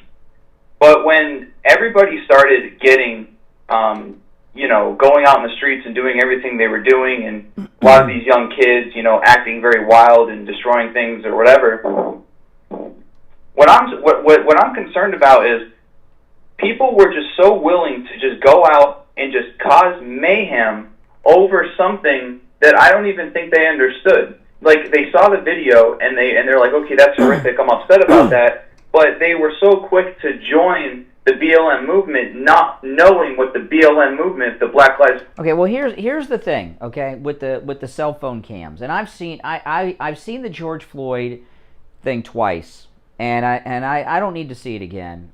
It's too horrific. I don't want to see it again. And the only reason I've seen it is because I had to see it so we could talk about it on the radio, okay? And I don't plan on watching it again, at least not listening to the audio. It's just too horrific. Who needs to see and hear that? But here's the problem with it's a double-edged sword. When something happens with the police, when do people start filming on their cell phone? Usually after the fact. Yeah, you don't see. Yeah, after there's. You don't see what, yes, when things get shocking. When I drove into the radio station today, there was an incident down the street with the police. There was just about a block, less than a block away, maybe 1 block at most from the radio station. There was a police car in the center of the road with his sirens on, sitting there. I was like, oh, what's this about? And I got to the radio station and I saw another cruiser pull up with his lights off, speeding up behind him. Something's going on. Now, I didn't get out my cell phone. I had to be on the air at 6. I didn't have time to wait around, But, if I would have seen an incident, if something was going down, I probably would have stopped my car, taken out my cell phone, and filmed it from my YouTube channel. But you don't. But I would have missed what led up to that. So what happens a lot of times with this cell phone footage is you have you have footage with no context, and that's not good. And people draw conclusions based on out of context video. You never see what led up to the confrontation. And the media, when there's a racial issue, are all excited to stir it up because they hate the Republican in office and they want to use it against him. They don't. They also don't like our country. I mean, if you look at the way that CNN and a lot of these, major news organizations, the way they slander our country, well, give me an example. Give me an example of CNN slandering the country and makes you say they don't like the country. Give me an example. So the example would be like when they target conservatives, like when they call out conservatives and say, well, these conservatives are supporting, white supremacy, or Well, that's not hating the country. They just don't like Republicans. Well, I guess what I'm saying, like, if someone that is a staunch reporter of, like, if someone's a very big supporter of our country, and they're a conservative, and they have a different view, or their view is leaning toward. Well, I'll give you an example, okay, from CNN. One of the incidents of violence last year, I don't remember which one this was. A CNN reporter was reporting live on the scene in the evening, describing the protest as a mostly peaceful protest, and behind him was a huge building completely engulfed in flames, and it had been lit ablaze by the protesters. How could he say mostly peaceful when he's in front of a huge burning building that they lit on fire? Now that's bias. So and that's actually what I was trying to say is that the riots that are representing, because what is the real reason for these people going out in the streets? I mean, they want to say it's because like racial justice and everything else, but those things are so divisive. But what do they really want? Well, it depends. It's a mix. There's a lot of people. There's a lot of people there who do want racial justice and think that everything is a racial incident. But the thing is this: the first Trump rally I went to was during the 2016 campaign. Okay. And it was in Boca, here in South Florida. And I got in and everything. I forgot something in my car that I had an extra battery. I had to go out to my car to get because I wanted to get everything. I go out and everybody was already inside. There were very few people outside. And there was a group of Black Lives Matter people in the parking lot. They had signs and they had gear on and everything else. And there was a white guy who was very well dressed, and he had a clipboard and was instructing them what to do and what to say and where to go. So those people may be Black Lives Matter. They may have been, and they may believe in that they're fighting against racial injustice. But if they are, they're being manipulated by this white Democrat who was bossing them around. And that's what I'm saying about the CNN is when they're showing these things and they're supporting, because in a way they're supporting BLM. They do. CNN has reported on how Black Lives Matter is like a good organization. They're for the good of people of color, and they want to see people of color grow and end systemic racism and so on and so forth, without knowing that their organization, and this is documented, the people that run Black Lives Matter are trained Marxists. Listen, Black Lives Matter, okay, and I got a break, but I want to say this before we go to a break. Black Lives Matter formed, I think, naturally and organically for a good cause. George Zimmerman murdered Trayvon Martin, okay? And they formed out of a good cause because their cause was to bring justice to Trayvon Martin. I don't like Al Sharpton. He's a very bad man, but he's done one good thing in his life. He came to Florida and got George Zimmerman arrested. Everything else he's done's been wrong, okay? If it wasn't for Al Sharpton, he never would have been arrested, charged, or tried. But everything else in his life is terrible. I don't like Al Sharpton, but they formed. Zimmerman killed Trayvon Martin, and he wasn't even arrested for months, and wasn't even a meaningful investigation. So Black Lives Matter formed naturally out of that. But what happened to Black Lives Matter is it got hijacked, and what Black Lives Matter has become is a Democrat vote-getting operation. They're out there. It's a Democrat activist organization. What they want to do is use their political influence by taking these racial issues in America and translate that to, or get people in elected positions to turn our country into socialism. I mean, they don't like our country. They want. A lot of them are Marxist, but a lot of them are not. I mean, a lot of the main purpose of Black Lives Matter today, it's an arm of the Democrat Party. You know, they are to the Democrats what the unions are. They use Black Lives Matter at election time to help get the Democrat vote out. That's what it's become. Hey, listen, thanks for the call. I got to run for a break. All right, 37 minutes after the hour. I'm Brian. This is the Steve Kane Show. Steve will be joining us after the top of the hour break at 8. And we will take this break and be back with your calls after this. Do not go anywhere.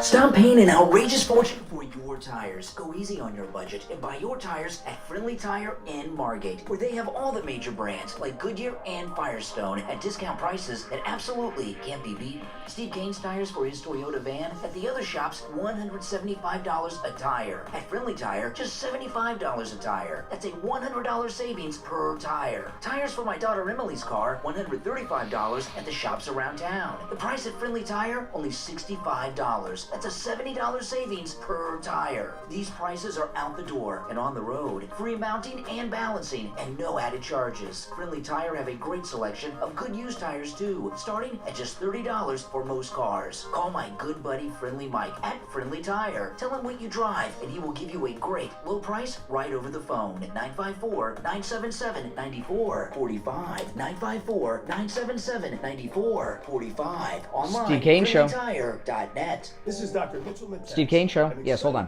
Steve Kane Show. Has morphed into the biostation. To all of my It will be soon. Hold on. Steve Kane Show. Continue to receive the same quality and personalized care hold that on. you are accustomed to. We will be located at Atlantic Avenue and Lyons Road in the Joseph's Market Shopping Center, directly across from the Delray Marketplace. Call me at my new office number, 561-320-8893. That's 561-320-8893.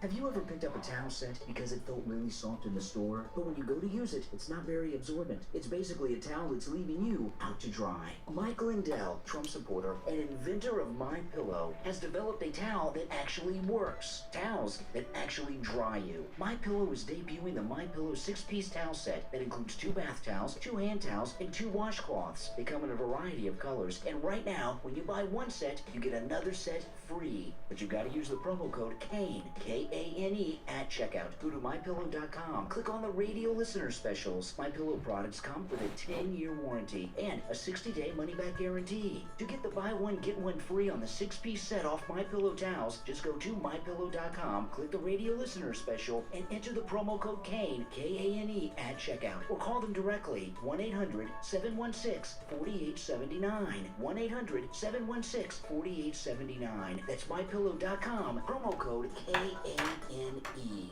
Kane. Listen to the Steve Kane Show on iHeartRadio. All right, welcome back, everyone. 20 minutes before 8, I'm Brian. This is the Steve Kane Radio Show. I'm going to go back to our phones. We've got a lot of topics out there on the table.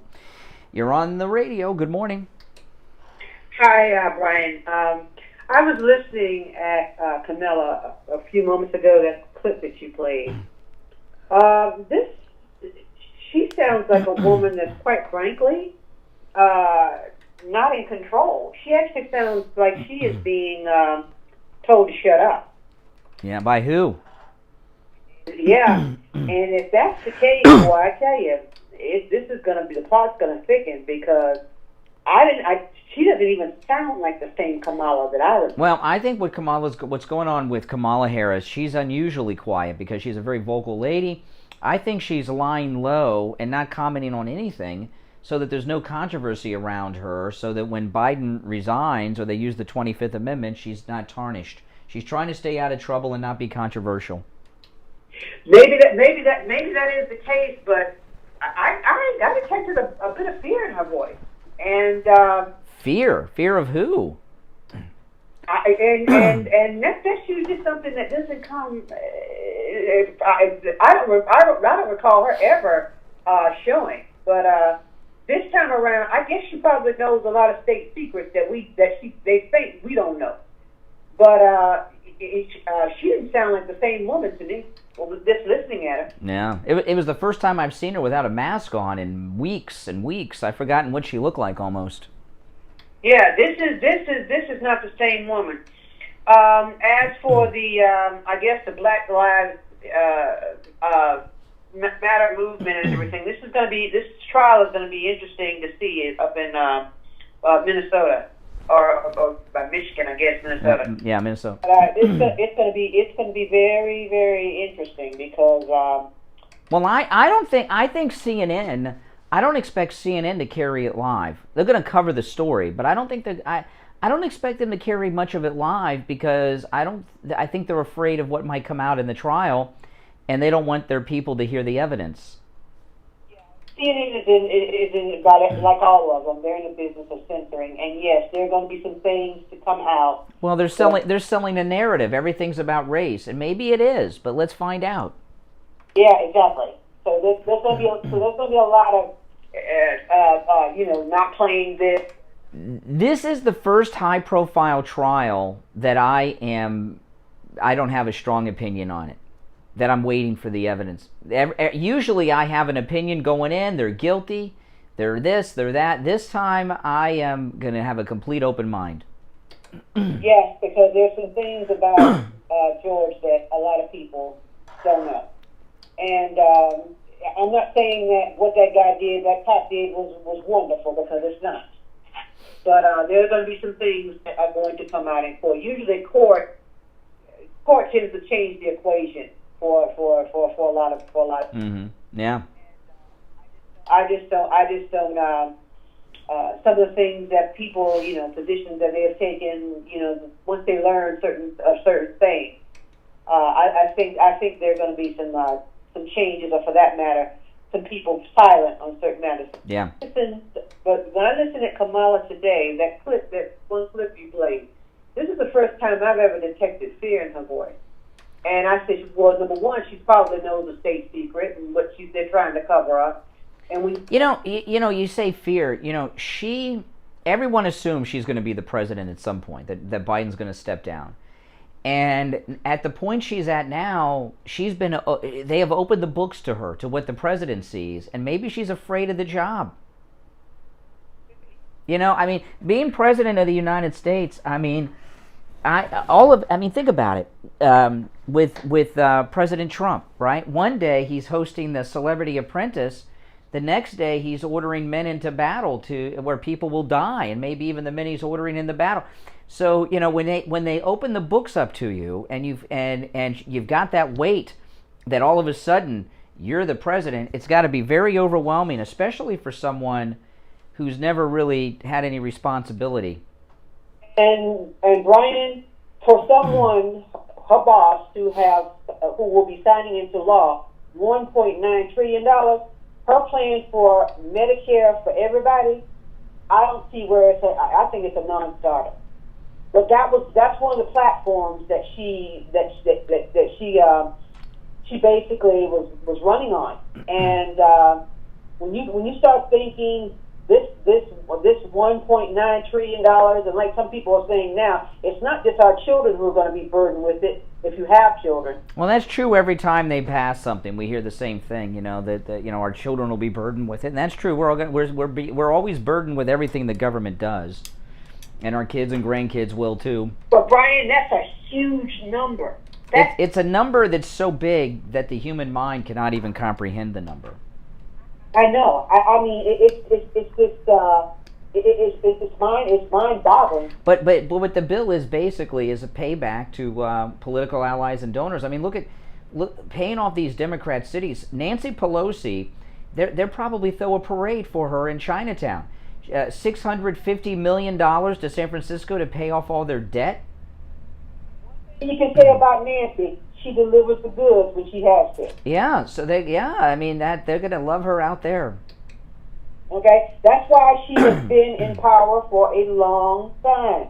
Mm-hmm. People run against Nancy Pelosi. They're not successful because the woman delivers the goods.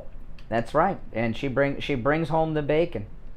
That's right. Speaking of San Francisco, I saw a story today that Alcatraz is reopening for tourists.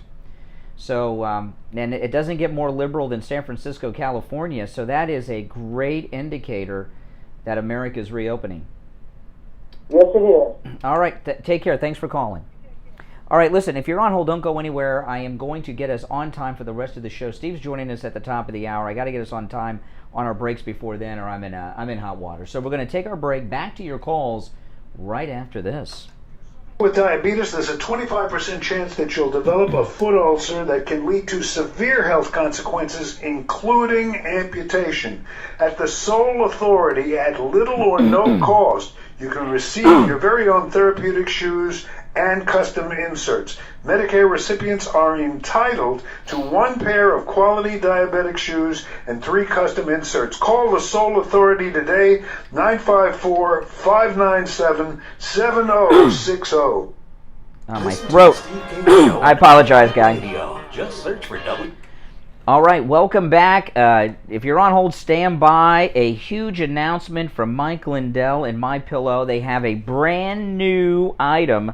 In fact, it's actually 4 new items. They now have, this is brand new, and I saw this for the first time right before I went on the air this morning.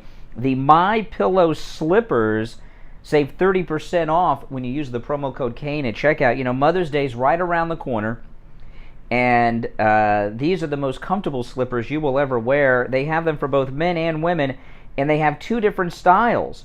They have women's and men's moccasins, but they're still slippers, right? They're soft. They just look like moccasins. And then the slip-ons, and these look spectacular.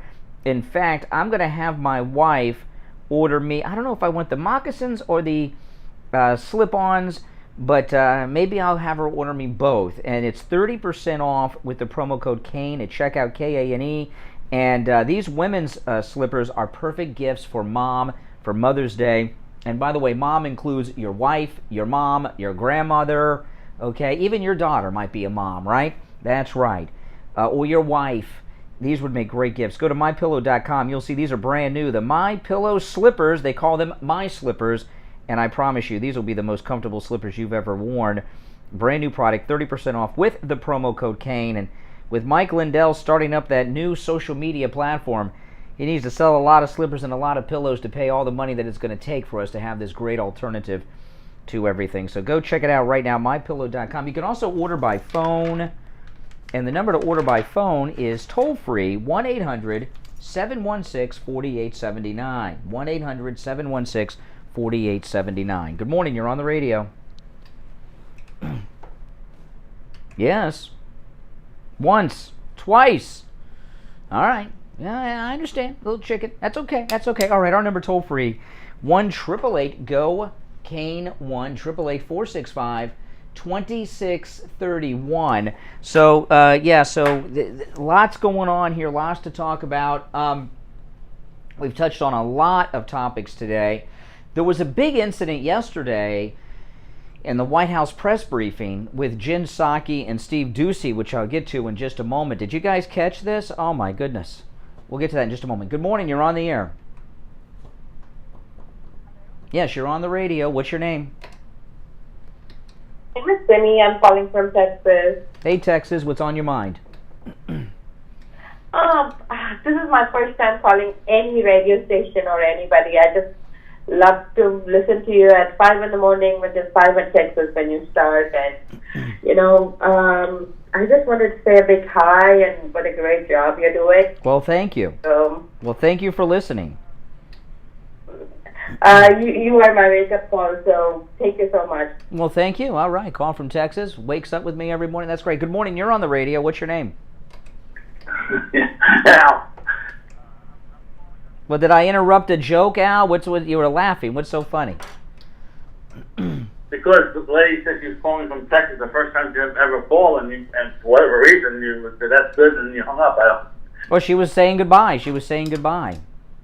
I know when a woman calls you, you stay on the phone. Wait. By the way, when's the last time a woman's called you that wasn't related to you? Yesterday. Who called? What lady called you yesterday? Telemarketer? What's on your mind today? Why'd you call me? Well, I sent a little mail about my trip on January 5th. One of you saw it. It was kind of amusing because... No, I have any email sent from you to go directly to my spam, so I'm not exposed to it. So just tell me, I don't have time for your emails. I'm not going to go through my spam folder digging around for you. What did you email me? Well, I sent proof that of the baggage that I was on the plane January 5th going from Georgia up to back to home, and on the plane there was 24 drunk Trump supporters. Yeah. Quite an interesting experience. The flight attendants were quite nervous, but you know, I should have filmed it, but I was afraid that if I started filming it, it might cause a problem, so I didn't do it. But it was, you know, they were saying crazy things like 4 more years and yeah. Oh, okay. Were they flying to or away from D.C.? No, they were going to D.C. Oh, okay. So. Inside the building, but maybe if they did, they're criminals. Yeah, well, I mean, there were some really cute Asian girls that had their Trump hats on. I was quite interested in seeing that. But well, maybe they're, you know, maybe you know, when I go to Trump rallies, there's a lot of people that are Chinese and a lot of Vietnamese. A lot of Vietnamese for Trump and a lot of Chinese people for Trump. Chinese Americans or Vietnamese Americans, immigrants. Why do you think that is? Why are there so many Asians from both Vietnam and China that are on the Trump train? Why do you think that is? I know the answer, but let's see if you know, or if you want to share the answer. Moscow Mix has got some heavy Chinese connections. That might be part of it. Okay. What is the form of government in both Vietnam and China? What is their economic government? They're fascist. They're communist. He can't even say, you don't want to bash socialism and communism. Yeah, they're communist. It's communist China, and of course, Vietnam is a communist country. So people that have escaped the People's Republic of China and the communist nation of Vietnam, when they come to America, they understand that the Democrat Party is the party promoting what they used to hear their leaders say in their countries, just in Vietnamese or Chinese, and they support freedom. Your tax dollars being used for... Okay, then why are so many Chinese and Vietnamese... and then what's your reasoning? Why? See, I've talked to these people. You know, I've talked to these people from China and Vietnam, and this is what they tell me. But why do you think there are so many Chinese immigrants and Vietnamese immigrants that are working hard against the Democrats by supporting Trump? What would be your reason? Okay, first of all, the Asian vote is mostly Democrat. I'm not talking about the Asian vote. We're talking specifically about immigrants from China and Vietnam. Yeah, and immigrants, they're trying to get their citizenship papers, so I disagree with your analysis. By the way... Why do you assume they're not citizens? Why do you assume someone is not a citizen if they're see, these Democrats from their internment camps of Americans of Japanese descent? You Democrats are always questioning the loyalty of Asian Americans. Nope. Why do you assume that they're not citizens? You assume because they're Asian that they're not citizens. You don't want to sit there. Yeah, that people leave China and Vietnam to come to America to escape communism, escape oppression. And you think we're setting up a government of oppression, huh? By the way, yeah. You see, you claim to be in Washington. Excuse me. Yes, I do say the word. You claim to be in Washington all the time, and Boebert just did a video. How many walls and fences are surrounding the Capitol building and the rest of the city right now? It looks like an armed camp. Congresswoman Boebert said, Nancy Pelosi, tear down this damn wall, she said this week.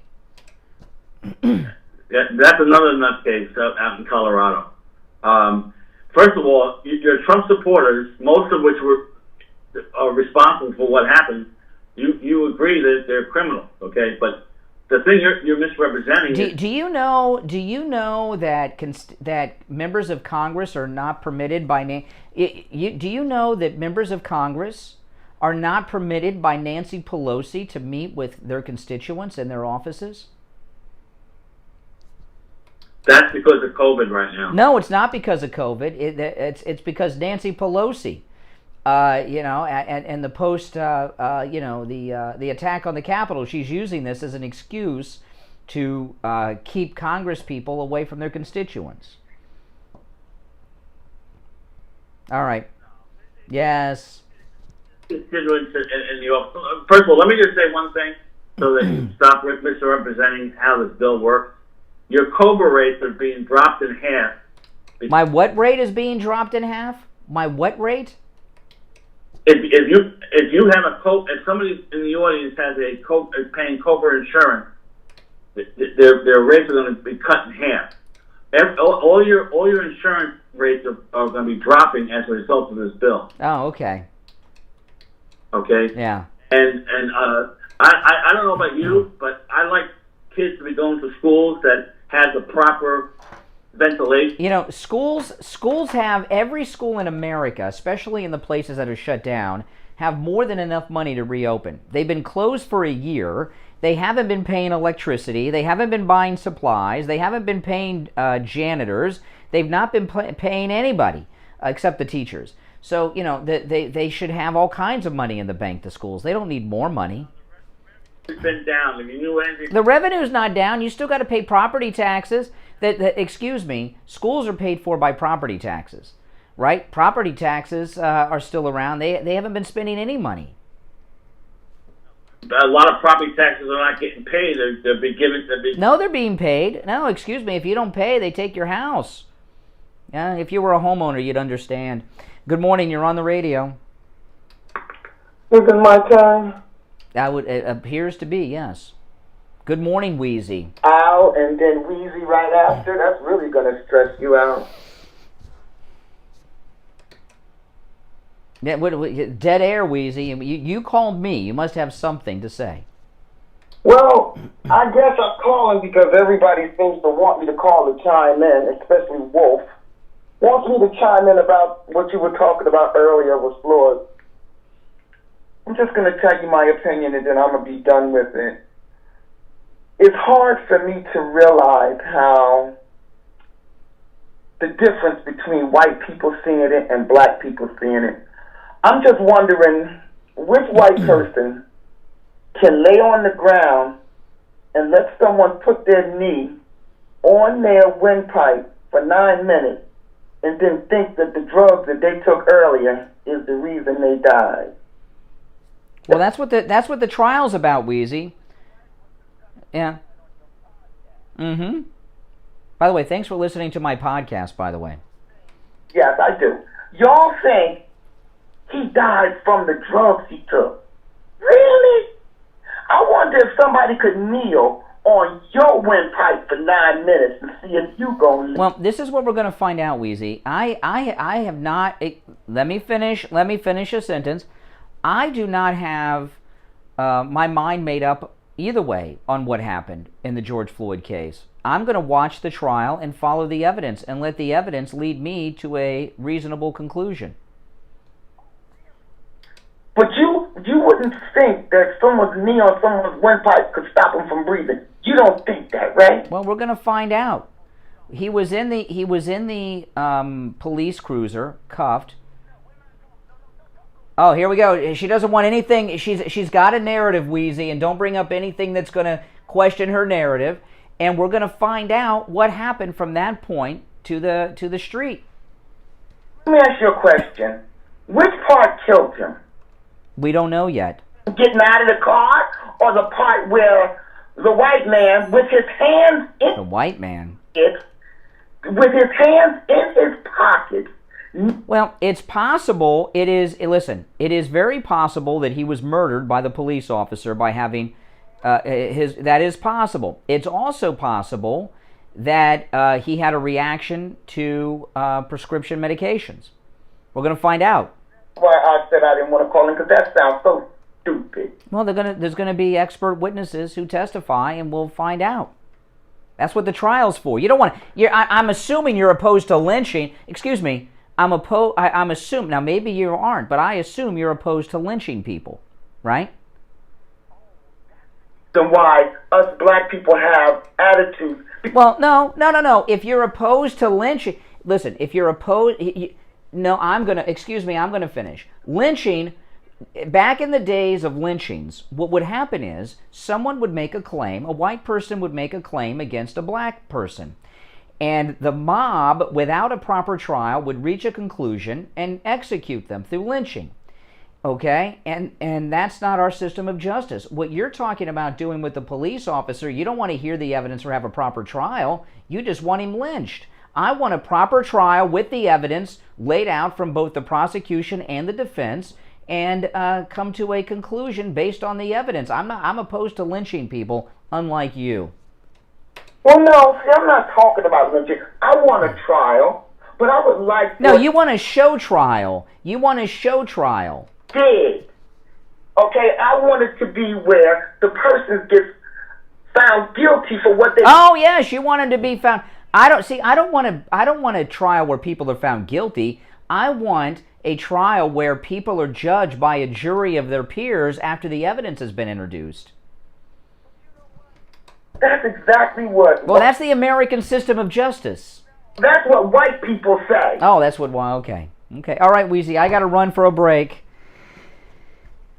She does not even understand that what she wants is a lynching. She doesn't even understand it. That's how consumed she is. All right, with anger. All right, we'll take our break.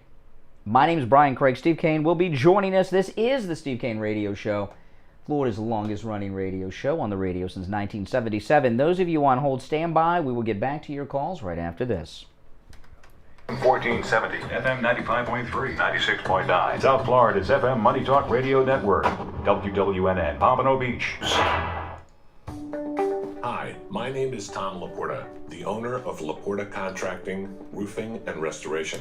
We have been in the roofing and construction industry since 1982. We are State of Florida certified roofing and general contractors, focusing on residential and commercial roofing, impact windows, and building restoration. If you have noticed any water stains on your ceiling, or if your roof is older than 15 years, you will want to call us to come out and evaluate your roof. Our services run from minor repairs to complete new roof systems. We install every kind of roof, from regular asphalt shingles, clay or concrete tiles, standing metal seam, wood shakes, and slate tile systems. Hurricane season is right around the corner. This gives us only a short period of time to make sure your roof and home is ready for the 2021 hurricane season. So don't delay and call us at 954-604-4602 for a free home inspection and estimate. Our website is www.laportacontracting.com,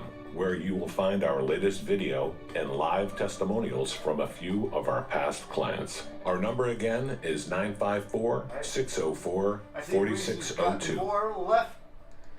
She sounds incoherent lately, like she's asleep. Automotive repair in Boca. I went over to Champagne Automotive, and I gotta say... Well, she's reading what people are saying about her in the chat. It's flipping her out. I think that's what it is. Don't you guys think that's what it is? That's Rich Allen. He's over at the control room at the radio station. He walked over here. Taken it to before was charging an astronomical amount of money, but when we took it over there, Eddie took a look at it, and I gotta say that this man fixed the car's running like a charm. Anybody that needs a mechanic, I strongly recommend Eddie, and he is just the best thing that's happened to this family as far as car maintenance goes. It's fixed. Bottom line, it's fixed, and the price was right. Champagne Automotive Repair in Boca will never do a repair on your car that your car doesn't need. And their prices are low. Champagne Automotive Repair in Boca. Give them a call. 561-245-8101. 561-245-8101. The Steve Kane Show is brought to you by Attorney Barry Siegel at the Siegel Law Group. Are you concerned with the distribution of your assets at the time of your passing? Avoid probate. Call the Siegel Law Group with 9 offices throughout South Florida, from Palm Beach Gardens to Coral Gables. Call toll-free 1-855-FLA-3782. You are listening to South Florida's longest running radio show, The Steve Kane Show. To call the show toll free, dial 1-888-COCAINE 1. That's 1-888-COCAINE 1. And now, here's... All right, third and final hour has begun. I'm Brian Craig. This is the Steve Kane Show. Steve, you with us? Oh, man. Well, you know... Oh, great call. I get the feeling she's doing a satire. No, she's real. She came out in support of lynching. She doesn't want a fair trial. Yeah. Well, yeah. Now, this is an amazing thing. Now, we've been talking a lot. Got an announcement to make here. We've been talking a lot about Mike Lindell. You know, Mike Lindell is under severe amount of oppression right now by the forces of the left and the media. You know, they were making fun of him on this very unfunny skit on Saturday Night Live. They're terrible. Mike Lindell has over 2,300 employees at his facility in Minnesota. And because he's such a strong supporter of Trump, he and his company are under attack by very terrible people that are trying to put these 2,300 people out of work. And by the way, that's 2,300 families. That's a lot of people. You know, multiply that by 3. Most people, when they're dealing with this kind of oppression, when people are trying to put you out of business, shutting you out of all the retail establishments so you can't sell their product, what most people do is go into a panic. And what Mike Lindell is doing is trying to find more ways for people to support his employees. He's come out with a brand new product, Steve, and I'm going to order this for myself today. I know you're going to want this too. This is right down your alley because it involves comfort. The My Pillow My Slippers for both men and women, and they have 2 different styles. They come in many different colors. There is one set that are moccasins, right? But they're soft.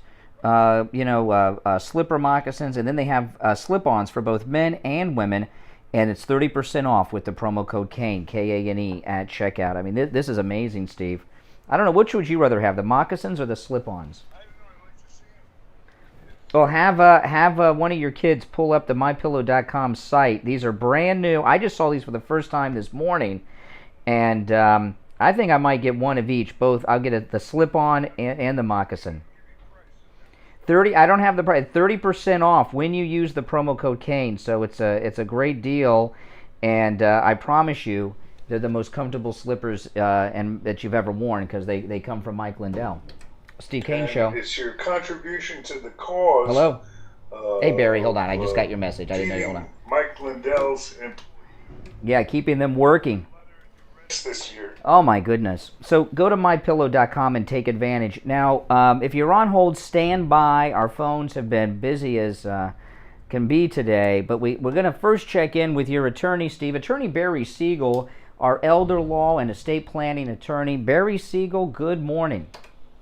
Good morning. How are you? We're doing well, Barry, and our phones have been busy, so Barry's been having a hard time getting through today. I apologize, Barry, but the audience is riled up today.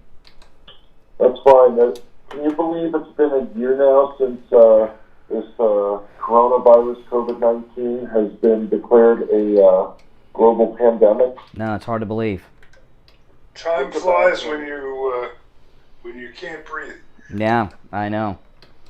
Think about what this year has brought us, the changes it's brought to our world. Some may be permanent or semi-permanent, and one of the things that it really has done is for us is it's made us very busy because people are just very concerned about making their plans for the future, making sure they make their arrangements, updating their planning. I mean, I had a situation where someone I knew personally, a 54-year-old man who was in, he was poster child for good health. He had to go to the hospital because he had COVID. Had to put him on a respirator. They had to induce a coma. Then during that time, he had a stroke, and unfortunately, just the other day, he passed. Oh my goodness! It's just one of those things that we don't know what tomorrow's going to bring. I mean, you know, a year ago, did we think we were going to have a global pandemic? No. Yeah. Yeah. Yeah. You know, if you have any assets, if you have people you love that you're going to leave behind, and it's not just about leaving the money behind, it's about the people who are going to need to take care of things for you, or that they have all the documentation necessary so they can do what they need to do for you, so they can access your medical records and get information from the doctors and make medical decisions and make legal, financial, business decisions, and of course avoid probate and receive assets in an advantaged way so that they don't. Yeah, and you know, I imagine, you know, healthcare decision making's on people's minds, you know, because of this pandemic year we're in, and I imagine people oftentimes will have a healthcare surrogate, somebody that's authorized to make decisions. But I would guess, Barry, that people are probably coming up with a backup surrogate, and just in case something happens to the first one these days, because this pandemic hits families, and your healthcare surrogate might be one that gets hit. I mean, terrible things need to be done, and Attorney Barry Siegel will review your documents at no charge. Okay, just mention the Steve Kane Show when you call. 1-855-FLA-3782 is his number, completely toll-free. And by the way, Barry is available for phone consultations, video confrontations, Zoom, FaceTime, all those things if you can't, or for whatever reason don't want to meet in person because of the social distancing. 855-FLA-3782, and online, SiegelLawGroup.com. All right, Barry, we'll finish out the week tomorrow. You too, Attorney Barry Siegel. All right, we are back, and we're going to go straight till the bottom without any commercial breaks, guys, okay? Because we got a little backed up in the last little bits, okay? So we're going to go straight till the bottom with no breaks. Yeah, Wheezy doesn't want to have a trial. She just wants to have a show trial followed by a conviction. That was an amazing admission by Wheezy. That's a lynching, right? Isn't that what a lynching is? It sounds like the female equivalent of liberal. That's pretty low. I mean, is she that bad? Well, okay. Let me tell you what's going on with Wheezy, because there's two things going on with Wheezy. One is when liberal people call this program, in particular African American liberals, for the very first time, they are talked to in ways they've never been talked to before. Most white people are afraid to talk to black people the same way they talk to white people because they're afraid of being called racist. So they always are walking on eggshells. You know what I mean? It's like when a guy's at Hooters, he's always extra nice to the waitress. You know what I mean? And we talk to black callers the same way we talk to white callers, and that takes a little bit of time for people to get comfortable with. But the other thing is, Steve, is Wheezy is becoming obsessed with what people are saying about her in our YouTube live chat room. And people have very strong opinions about Wheezy because she says crazy things, and she's letting her fame go to her head a little bit, and she's being affected by what they're saying. You know, sometimes Richie the bus driver's fame goes to his head. You know what I mean? Yeah. All right, let's take some calls. There's only one opening at 1-888-GO-KANE, 1-888-465-2631. You're on the air. Go ahead. You're on the radio. What's your name? My name's Alan, and I'm from Massachusetts, the liberal capital of the United States. How are you? All right. You know what we call Massachusetts and Florida? Well, I'm spending my winter in Florida, and basically, usually... he doesn't want to hear the answer. That's okay. What was your question? Never mind. What's on your mind? You called us. What do you have to say? Okay, my big issue with you is talking about teachers, and you're saying that they're lazy and they want to stay in there. Mm-hmm. Yes. And yet, you are a person... As far as I'm concerned, you work 3 hours a day. If that was only true. I wish it was true, don't you, Steve? No, exactly. And for you to say that teachers, okay, only work, they want to stay in their pajamas. Yes. Don't want to work. True. Was a teacher. She would go to school at 6:30 in the morning, and she'd come home at 5:30 at night. Mm-hmm. Okay, and their pay is based on 108. When did your wife retire? She retired about 3-4 years ago. Okay, well, she was a special breed, okay? There's a story in the news today. Hold on. Let me finish what I'm going to say and then disagree with it, okay? You're going to if you have not seen this story, you will, because there's been a story that's in the national media, came out yesterday, and is getting a lot more publicity today. The teachers union has sent out a national message to the teacher union members, the school teachers, warning them not to do something. What do you think the teachers union has told their teachers not to do? Warned them not to do. No, not to go to work. What do you think, caller? Probably not to go back to the class. No, that's not it. No, that's not it. And this is true. You can find this story. It's all over the place, okay? So when we're done with this call, go Google it and you'll see. The teachers union sent out a message to the teachers to not post on social media pictures of them on vacation, enjoying themselves on spring break, and any of these other things, because the teachers are all on vacation like they've been for the last year for the most part. Copy of the message there by any chance? I'll pull it up in a minute, Steve. Okay. Wait. First of all, I'm sorry that Steve Kane is on the phone. I was hoping I would get on it before he woke up and he starts mumbling along. Okay. So you want to shut me off, Steve? That's fine. He's trying to get it. He's trying to get hung up on Steve because he's I understand. Oh, now you're against the elderly. The show. Wait a minute. What happened to you? What happened? Teacher. Yeah, he left. Disappeared. You lose track of the... No, we'll go back to that. No, we'll go back to it. Go back to it, you old Bolshevik. The most dedicated people I know. Oh, yeah. Teachers? Very many And people. you're talking about... Wait, you talk about teachers' unions? Why don't you talk about the police unions? Because we're talking about teachers. That's why. You open your big fat mouth. Okay, here it is, Steve. The point you wanted to... Teachers were advised in a private Facebook group not to share their spring break vacation pictures on social media because the union is advocating to keep schools closed and in-person learning, and the teachers don't want to get together in groups, they're saying, but they're all on vacation on the beaches of America enjoying themselves in large crowds. So there you go. It is true. No, it isn't. You don't know anything about teachers. And I'm saying that basically what you're saying about teachers, I'm going to say you work 3 hours a day. Well, yeah. I am a teacher. I've been a teacher. And I worked sometimes less than 3 hours a day. Where were you? Rollins College, Winter Park, Florida. No, we're not talking college. We're talking... You're not college? Oh, that's what... First off, caller. Call. College.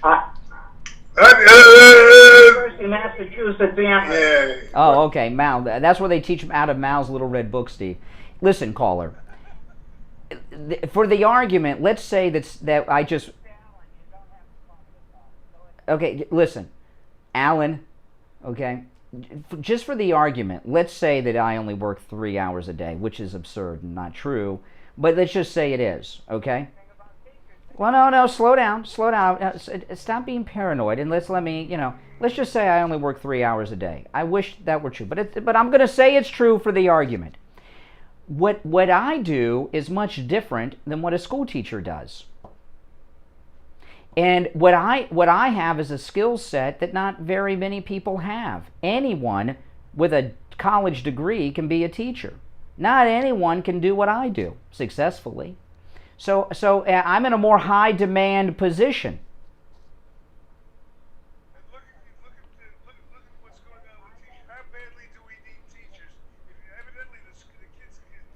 Along without the teachers, from what your union's trying to tell us. I'm not even listening to you, Steve. He's not even listening. He's afraid of you, Steve. He's not even listening.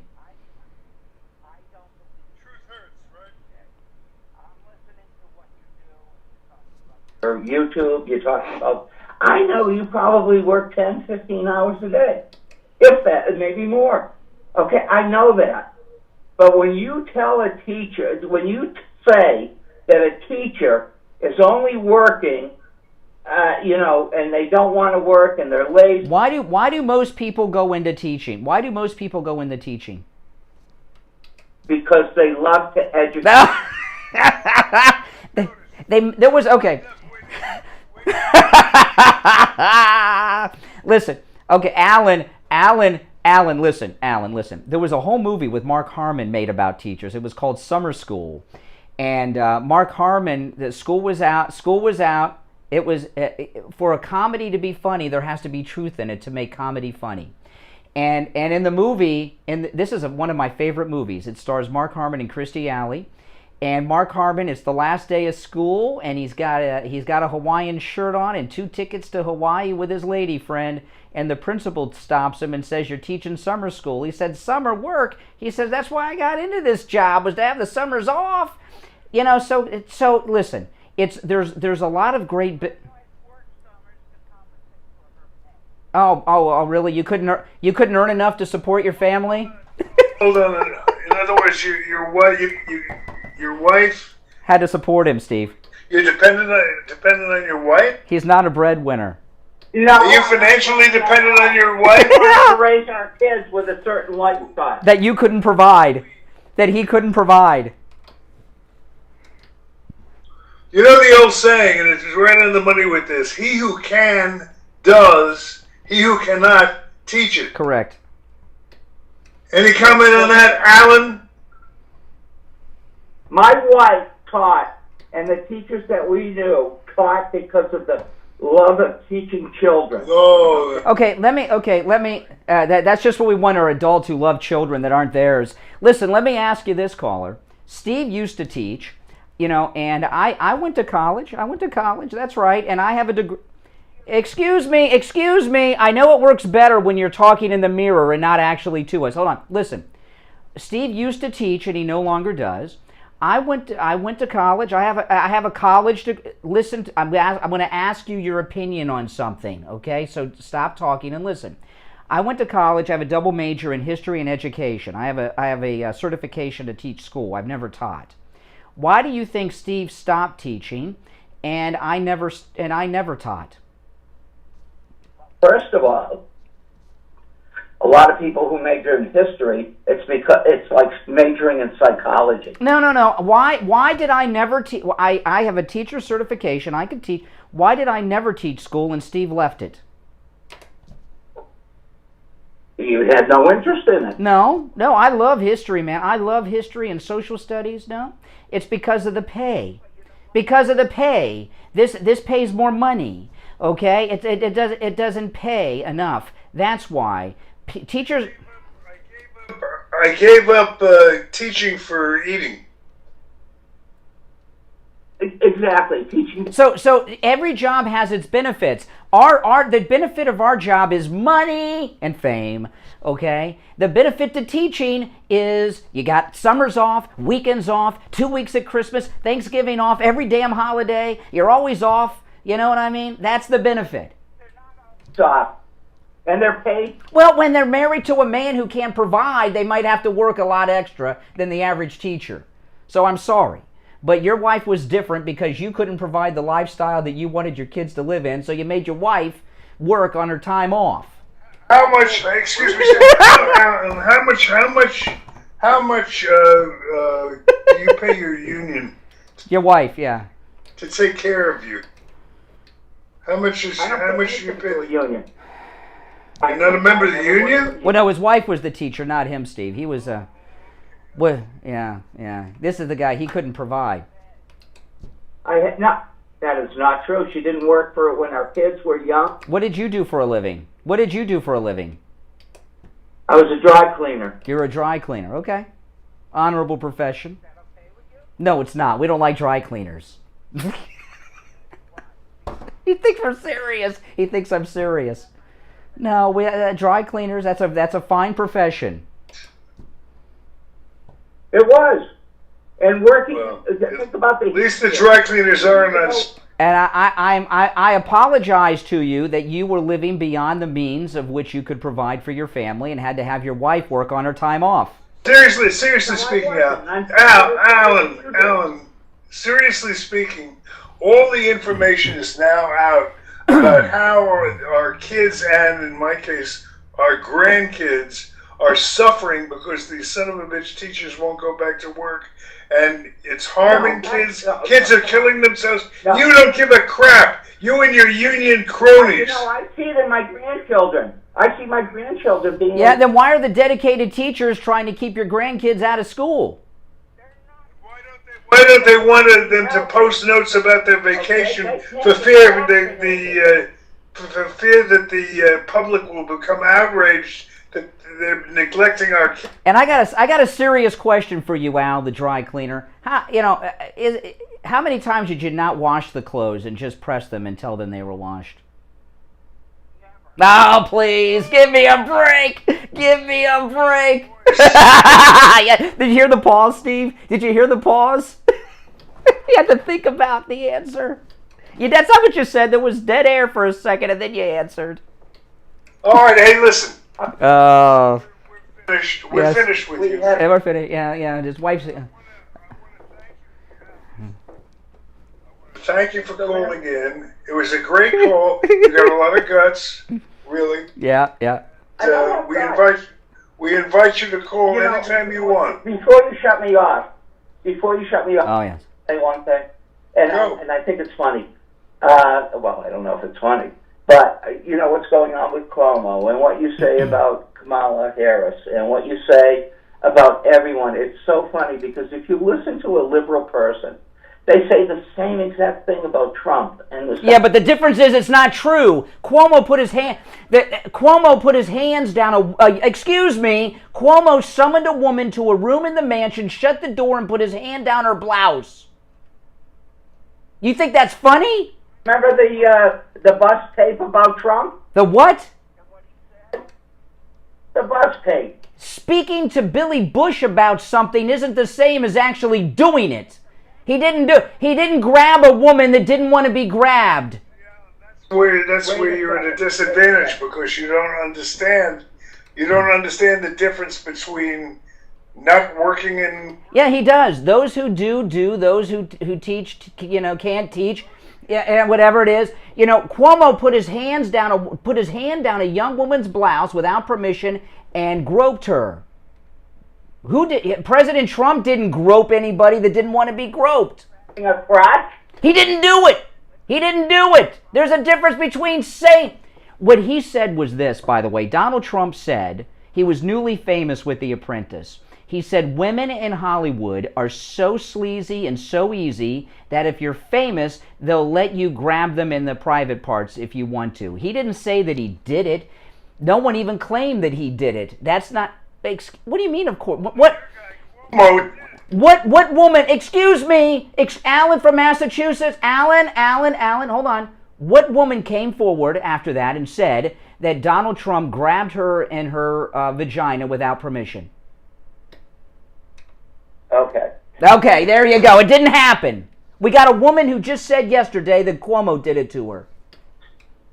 Stormy, what's her name? That's consensual sex. She accused him of consensual sex. While he's married and is... Consensual isn't the same as putting your hand down a woman's blouse and groping her. Don't you understand? One was consensual, one wasn't.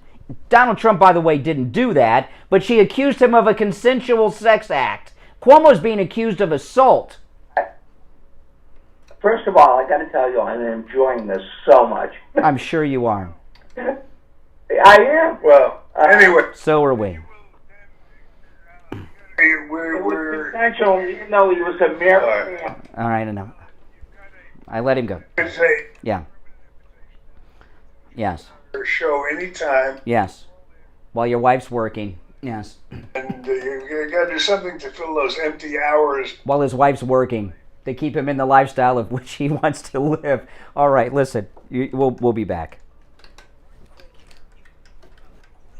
Prices, Friendly Tire has new tires and used tires. They also do tire repairs. That was a great Listen to call. their listeners talk Great about their call. experience at Friendly Tire in Margate. Hey Brian, my name is Mike. Just wanted to call and say thank you. I had a problem with my car. I had a flat tire. It was going down really quick. I'm in Coral Springs. I had to go somewhere close by. They couldn't really fix it. So I remember you guys were talking about Friendly Mike at Friendly Tires. That was a great call. Listen, Mike, I need a couple of tires. I told him my son. He goes, I got them. I go, I'll see you tomorrow. They were really cheap. I go over there, and Mike said, which tires do you want to replace? They look relatively new. I said, they are. That's right, Charlie. We teach people every day, Charlie girl. Couldn't be fixed. He goes, pull your vehicle in. I pulled the vehicle in. He took the tire off. He pulled out the plug that the guy in Coral Springs put in there, and he heat shielded it. He kind of patched it or whatever they call it. I don't know what they call it. And he goes, you don't need any tires. He goes, I fixed that one. Give me $20. But the guy in Coral Springs wanted $500 for 2 tires. I just wanted to say thank you, thank you, thank you, thank you. I love you guys. I love you guys. I love you guys.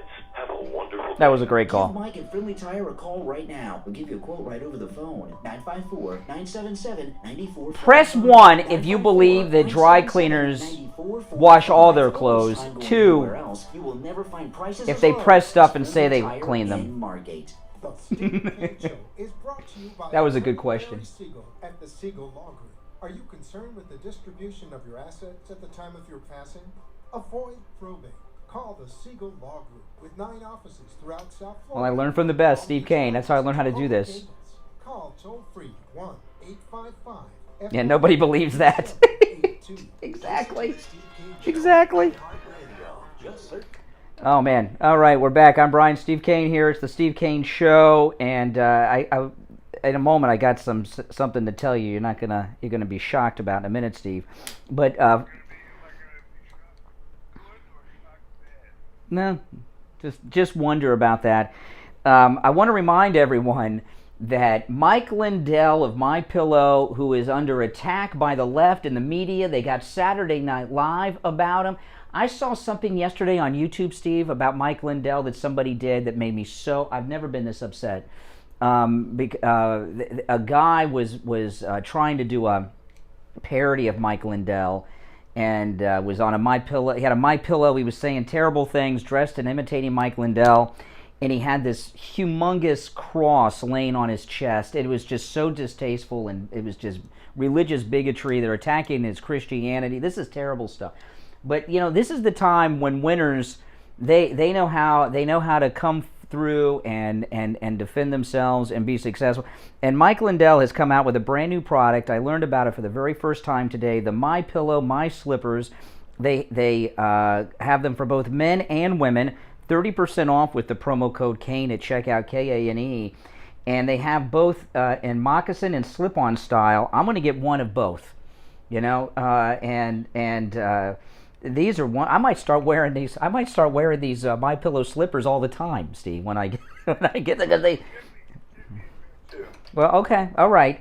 And they're 30% off with the promo code Kane at checkout. They have both men and women's, and they come in multiple colors. And I promise you, they're the most comfortable slippers you will have ever worn because Mike Lindell created them. So go to mypillow.com. Go to the My Slippers promo code Kane at checkout, Kane. Or order by phone, 1-800-716-4879, 1-800-716-4879 for the MyPillow My Slippers. All right, I just learned about this morning as well. Rich Allen told me this. This shocked me, and I know it's going to shock you, and you'll probably wish I would have told you this off the air, but I'm going to tell you on the air. Remember Blind Mike? He's alive and calling radio shows on this radio station. I was in shock.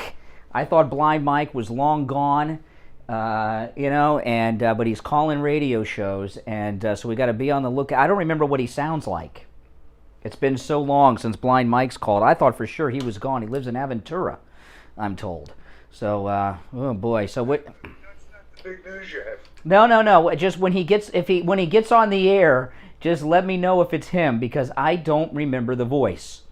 And I know you'll remember the voice. So if he gets through, Blind Mike is one of the old chronic talk radio callers from the 1980s, and he was such a well-known chronic caller. He was in the Miami Herald, remember, with his Braille radio. It's crazy. All right, let's go to the phones. We've had great calls today. We really have. Good morning. You're on the radio. What's your name? It's Andrea. Good morning. Good morning. I would just like to line them up and knock them down. So the first thing, your first caller that said, oh, your COBRA payments are going to be cut in half. They're going to be cut in half. Liberal Al. Right. Because they're federally funding Obamacare now. And guess who's going to pay for that? That we are, because your taxes are going to go up. Well, see, Liberal Al doesn't work, so he doesn't pay taxes. How nice for him that he's riding off everybody else's back. Yeah, he's retired. Yeah, his whole life has been retirement. Well, that's amazing and good for him. Yeah, right. Think that everybody's taxes are going to go up, right? So the consistent thing about... Well, let me ask you a question. You sound like a passionate conservative woman. Did you hear the last caller, the husband of the teacher, the dry cleaner? Yeah. I did hear that. Now, what do you think about this guy having his wife work in her off time so that he could live in the lifestyle which he wants to live in? Was that strange for... Well, that's what beta males do. Really? Strong men don't do that. Beta males live off their women. That's what weak men do. Or in Alan's case, he lives off his hookers. Yeah, that Liberal Al, yeah. Yeah, not the other one. Yeah, Liberal Al the John. I know, that's something. I mean, that was some confession. As much of a confession as what Weezy said, because I think Weezy would be more than happy to skip the trial and just have a lynching. That's what she told me. Yeah. Yeah. She basically just said that it's okay to lynch white people. Like, Weezy's all about that. She's all about that lifestyle, right? But somehow we're the racist. How many times has she said that racial slur about you? Oh, she called me a cracker. Yeah, she called me a cracker. Not only did she call me a cracker, she said she was talking about me to her niece and referred to me as a cracker when having a private conversation with her niece. Well, how nice is that? What are you teaching your niece? You're teaching your niece to be a racist. Yes, I know. Now, what do you think? Do you think dry cleaners always wash the clothes like that guy said, or do they press things and claim to clean them? I do my own clothes. I don't press. Yeah, I don't have fancy dry clean clothes. I have like 2 suits. I get them clean before I cruise. That's about it. But that's, Dry cleaners or teachers? Oh, yeah. Oh, I trust teachers way less than dry cleaners. You know what? Because teachers are now showing their true colors. Yeah. I go into teaching because I care about your kids. Really? A whole year on Zoom call and being told don't post your... This thing about the vacation pictures, the teachers union sent this out in a secret private message and it got leaked out. This was not meant for the public to see. Video, like even the teachers on the video call that got busted saying they just want their babysitters back and the housewives want to smoke pot all day. Like, their true colors. Listen. Every job has its benefits, okay?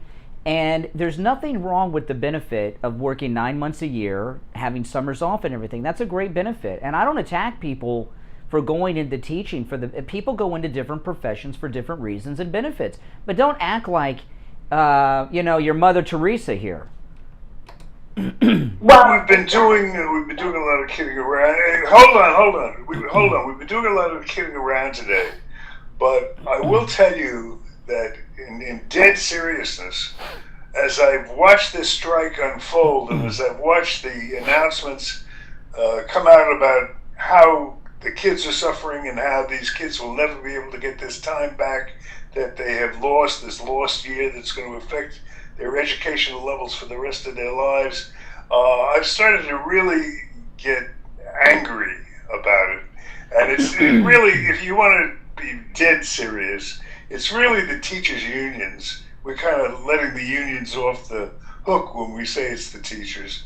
It's really the teachers' unions. And see, I'm lucky. My two grandchildren live with me, and they have each other about a year apart. So they have each other, and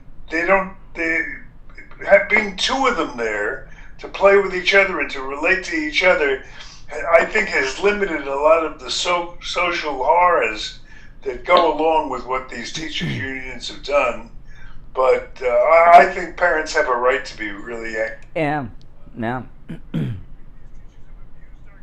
Yeah, and they're still getting paid. And you know what, Steve? It's not the lost year. It's 2 school years. And this year, the incoming freshman college class, they didn't complete high school.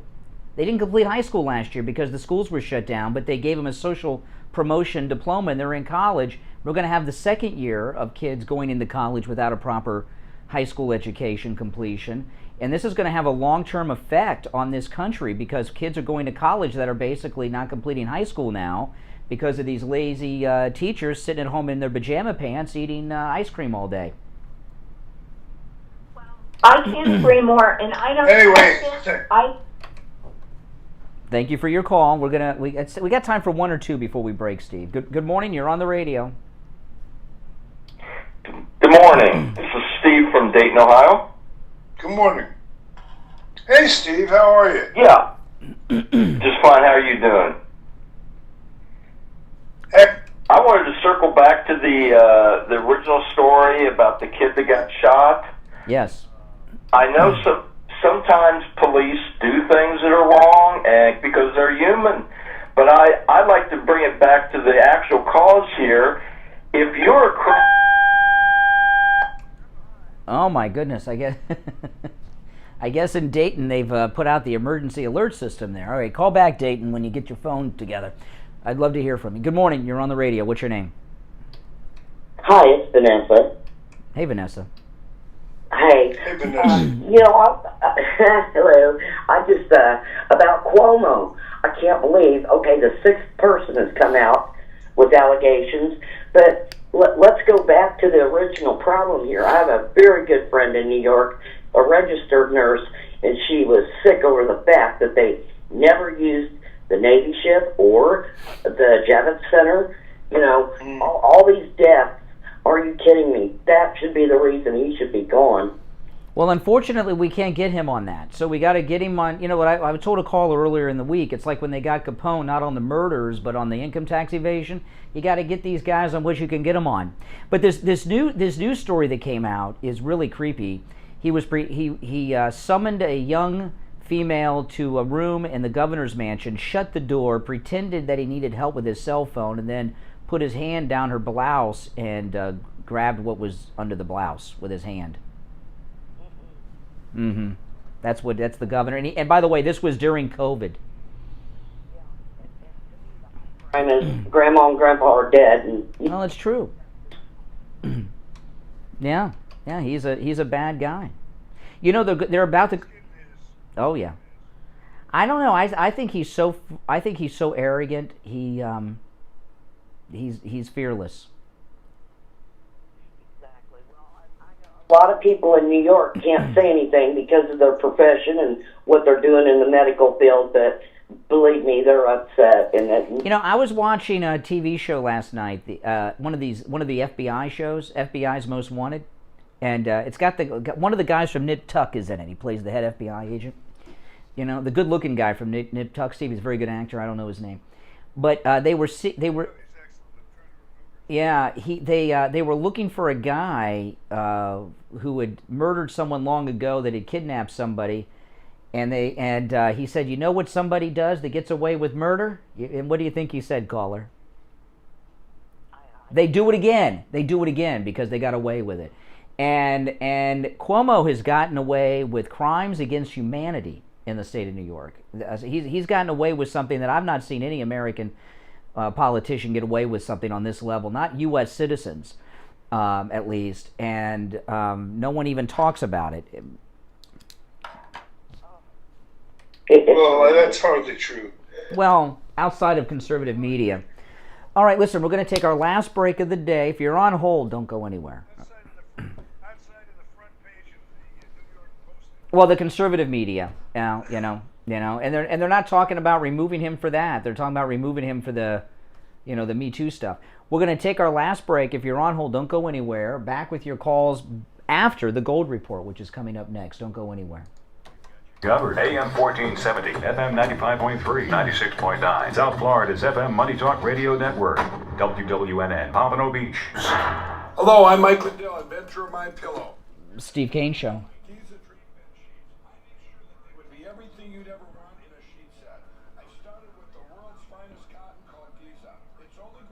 Oh my gosh! Listen, you're not. I'll mention that, but it's too late in the show. You're not going to make it on. There's too many people on hold. But try tomorrow. Okay.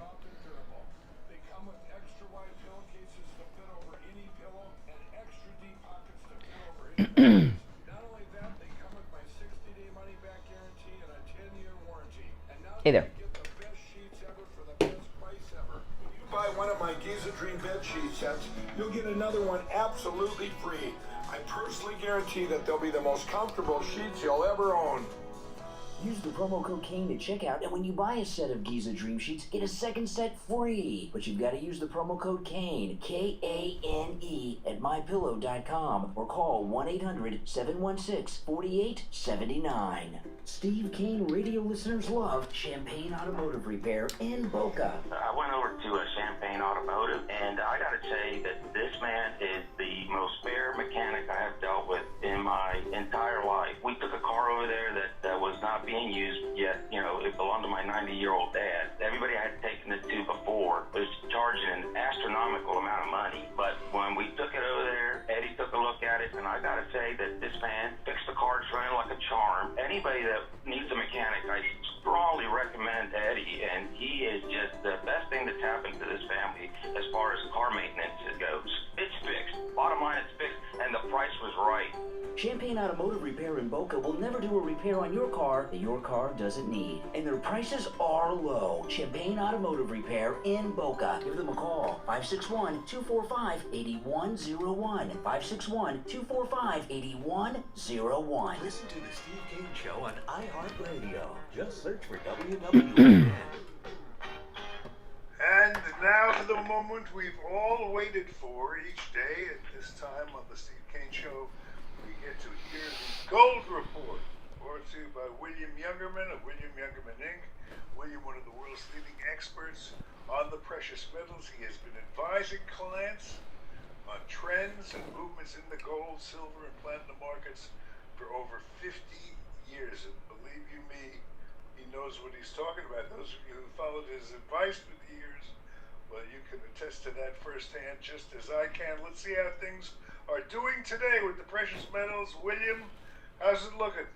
That's actually looking very good, Steve. The market, after hitting those lows that we saw around $1,660 on gold and just under $25 on silver, have made remarkable rebounds very quickly, as is the normal case for gold, giving us a short-term buying opportunity that many Steve Kane listeners, I'm proud to say, took advantage of.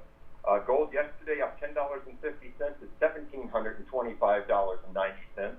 Silver gained 27 cents at $26.20 the ounce. Platinum gained $32 at $1,197 the ounce.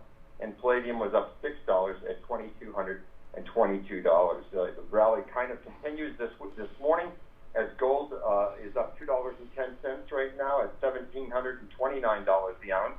Overnight, we saw ranges for gold trading between $1,724 and all the way up to $1,740.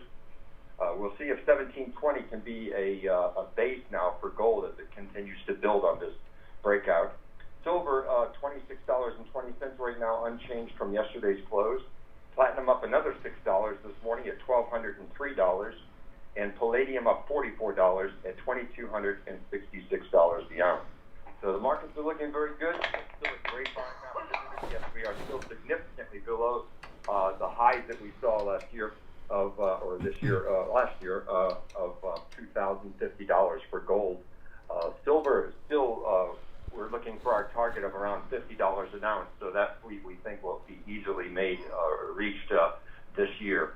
And that's pretty much where we are so far this morning. Wow, well, let me practice what I preach. Let me take advantage of this great little pullback here on silver. If you could put a roll of silver aside for me, I'd appreciate it, all right?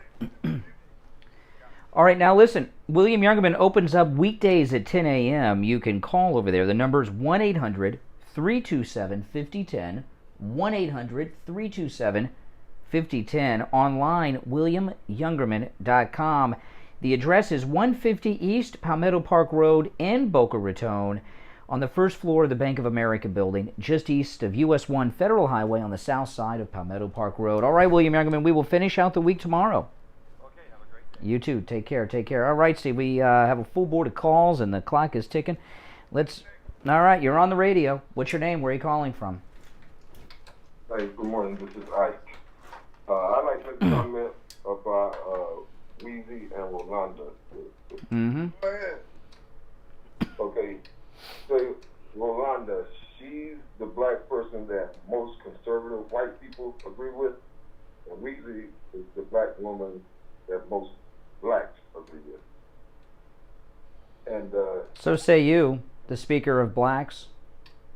Well, let's see what he's making a point here. Go ahead, sir. Okay, my point is like, my personal point is Weezy gives the black point of view, Rolanda gives the conservative white point of view, which you will listen, you will let Rolanda, go on, and she's a con. She don't know anything. She gets all her information from your show. She acts like she's into that, but she's not. And you let her go on and say the things, because she never says anything good about black people. She always putting black people down. And Weezy's the opposite. She tells it like I see it, like she sees it, and I see it. The reality is it is. And you guys are in denial about a lot of this. Well, first off, on Weezy, for example, Weezy, she can't take the heat too much. She hung up on me today. She would have been on much longer, and she's disconnected her call the last few times. So she limits her time herself because she can't handle the discussion. But hold on, slow down. I want to ask you a question about Weezy's call today. You say Weezy speaks for black people. The cop in the George Floyd case, she said that she wants to lynch him. She said she doesn't want a fair trial where evidence is introduced. She wants a show trial where the result is determined prior to the trial and he's found guilty. You agree with that, sir? You put words in her mouth, but this is how I see it. Okay, when you talk about expert witnesses and stuff, that depends on who's paying them, the defense or the prosecution. That's what they're going to say. But we all saw it, that was definitely, that's enough. Excuse me. No, we did not all see. We did not all see. And there's going to be a trial, and maybe he was murdered by the cop, or maybe he wasn't. I'm gonna wait until the evidence comes out. Oh, so we don't see. Here's another guy, Steve. We don't need a trial. Another lyncher. Weezy, you got a lynch mob of 2 now. You and this guy. Well, it's That's what you said. These are your words. I'm not gonna let that affect me because you want to call me racist. Well, you said we don't need a trial. We already know what happened. We don't need an expert. We don't need experts and witnesses. You said we saw it. Your point was, you said earlier when you were talking to her, you said that you don't listen to what the expert witnesses say. On both sides.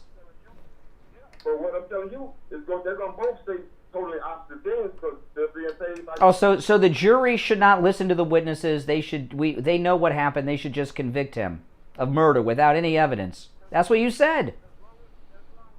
As long as we have that video as evidence, and they can give the rest of the evidence, any other evidence they want. As long as we have that video as evidence, I think it's a closed case, Oh, so we don't need evidence. We just need the video, and we don't need any context, no experts.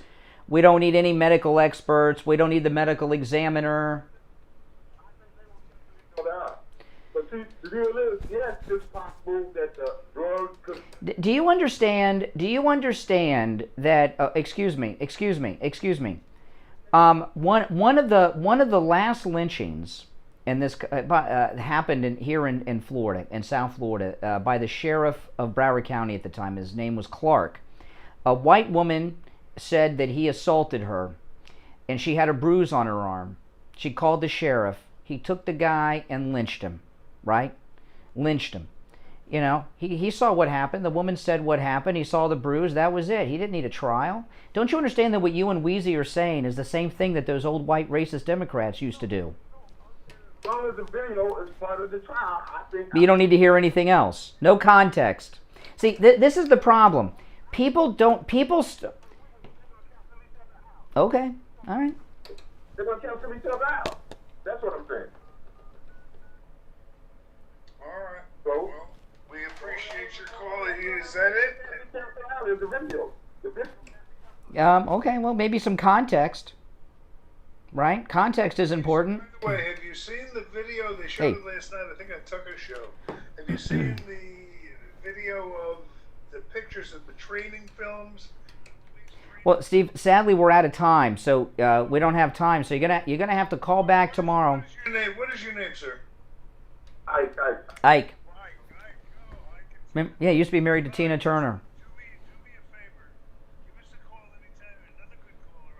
Yep. Okay. Now it's time to check in with the host of the show that follows the Steve Kane Show every day at 9, Richard Pearl on politics. Richard Pearl, good morning. Good morning. Well, we've got a good show coming up today. We're going to talk more about Joe Biden's mental health, which I really talked deeply about on Monday. I said, who is the president of the United States? Certainly not him. After all, he can barely speak in public, so you know he can't speak in private. That's the best that he could show out in front of the masses. You know, he's very insignificant. So we're going to talk about that. And also, I just want to mention a couple things. One is that this is a really great time to protect your health. I created a brain product because my dad died of Alzheimer's back in 2005 this month. It would be 100 this year. I mean, this month, if he was still alive. And so it's really important to me that people take care of their brain. And there's nobody in this industry that knows more about what to do to improve brain health than I do. I have a vested interest because of my dad. It's a legacy thing for me. And I created a product called Brain Factors. I changed the formula for them. It's not my company, but I changed it. It works really well. The other thing I would tell you is that we saturate our tissues with toxins. And I have the most incredible detox program in powder. It's once at night, cleans organs, and I also have lymphatic cleanses. You put in water, you wouldn't even know. And it's really important. You want to live a long life. You want to live a happy life. You want to have a controlled existence where you decide what goes on in your health and your well-being. Then you have to detox. You can't just clutter up a room and keep putting in new furniture and walk in the room. And it's the same thing with your organs. You can't just bombard them with toxins, make them worse, and then think that your cells are going to do well, your organs are going to do well, your body's going to do well. There's consequences for not cleaning inside of you. You wash the outside, you wash the inside. Just those two things alone, working on the brain and detoxing. Yeah. That's true. Now listen, Richard Pearl's store is open 7 days a week, 11 a.m. to 9 p.m. The store's called Simply Natural, and it's located in Sunrise, just north of Sunset Strip on the east side of University. So just stop on in. But if you can't make it in, if you're out of town or can't drive over to Sunrise, that's okay. Give them a call, and all these products and more that Richard Pearl talks about on the program, they'll ship them out to you. 954-741-4045. 954-741-4045. Don't touch that radio dial. Richard Pearl on politics with your host, Richard Pearl, will be on in just a moment. All right, Richard, have a great show. We'll talk tomorrow. Thank you very much. All right, take care, Steve. It's time to, that's it. You got to say goodbye. Yeah, we're out of time. Flies when you're having fun. We'll be back to have more fun tomorrow, starting at 6 a.m. Till then, on behalf of Tyler Kane, my son, and the special engineer to the Steve Kane Show, of course, Brian, who is my left and right hand, and I am, as you know, as always, yours truly, Steve Kane. Till tomorrow, God bless America. We've got you covered. AM 1470, FM 95.3, 96.9. South Florida's FM Money Talk Radio Network. WWNN, Pompano Beach. All right, guys, listen. That's the show for today. Thanks for watching. Make sure you're subscribed. See, 9 o'clock just went off. Make sure you got that notification bell clicked. I uploaded a new podcast last night. Make sure you check that out too. All right, guys? I'll see you next time. Thanks for watching, everyone. I really do appreciate it. Take care.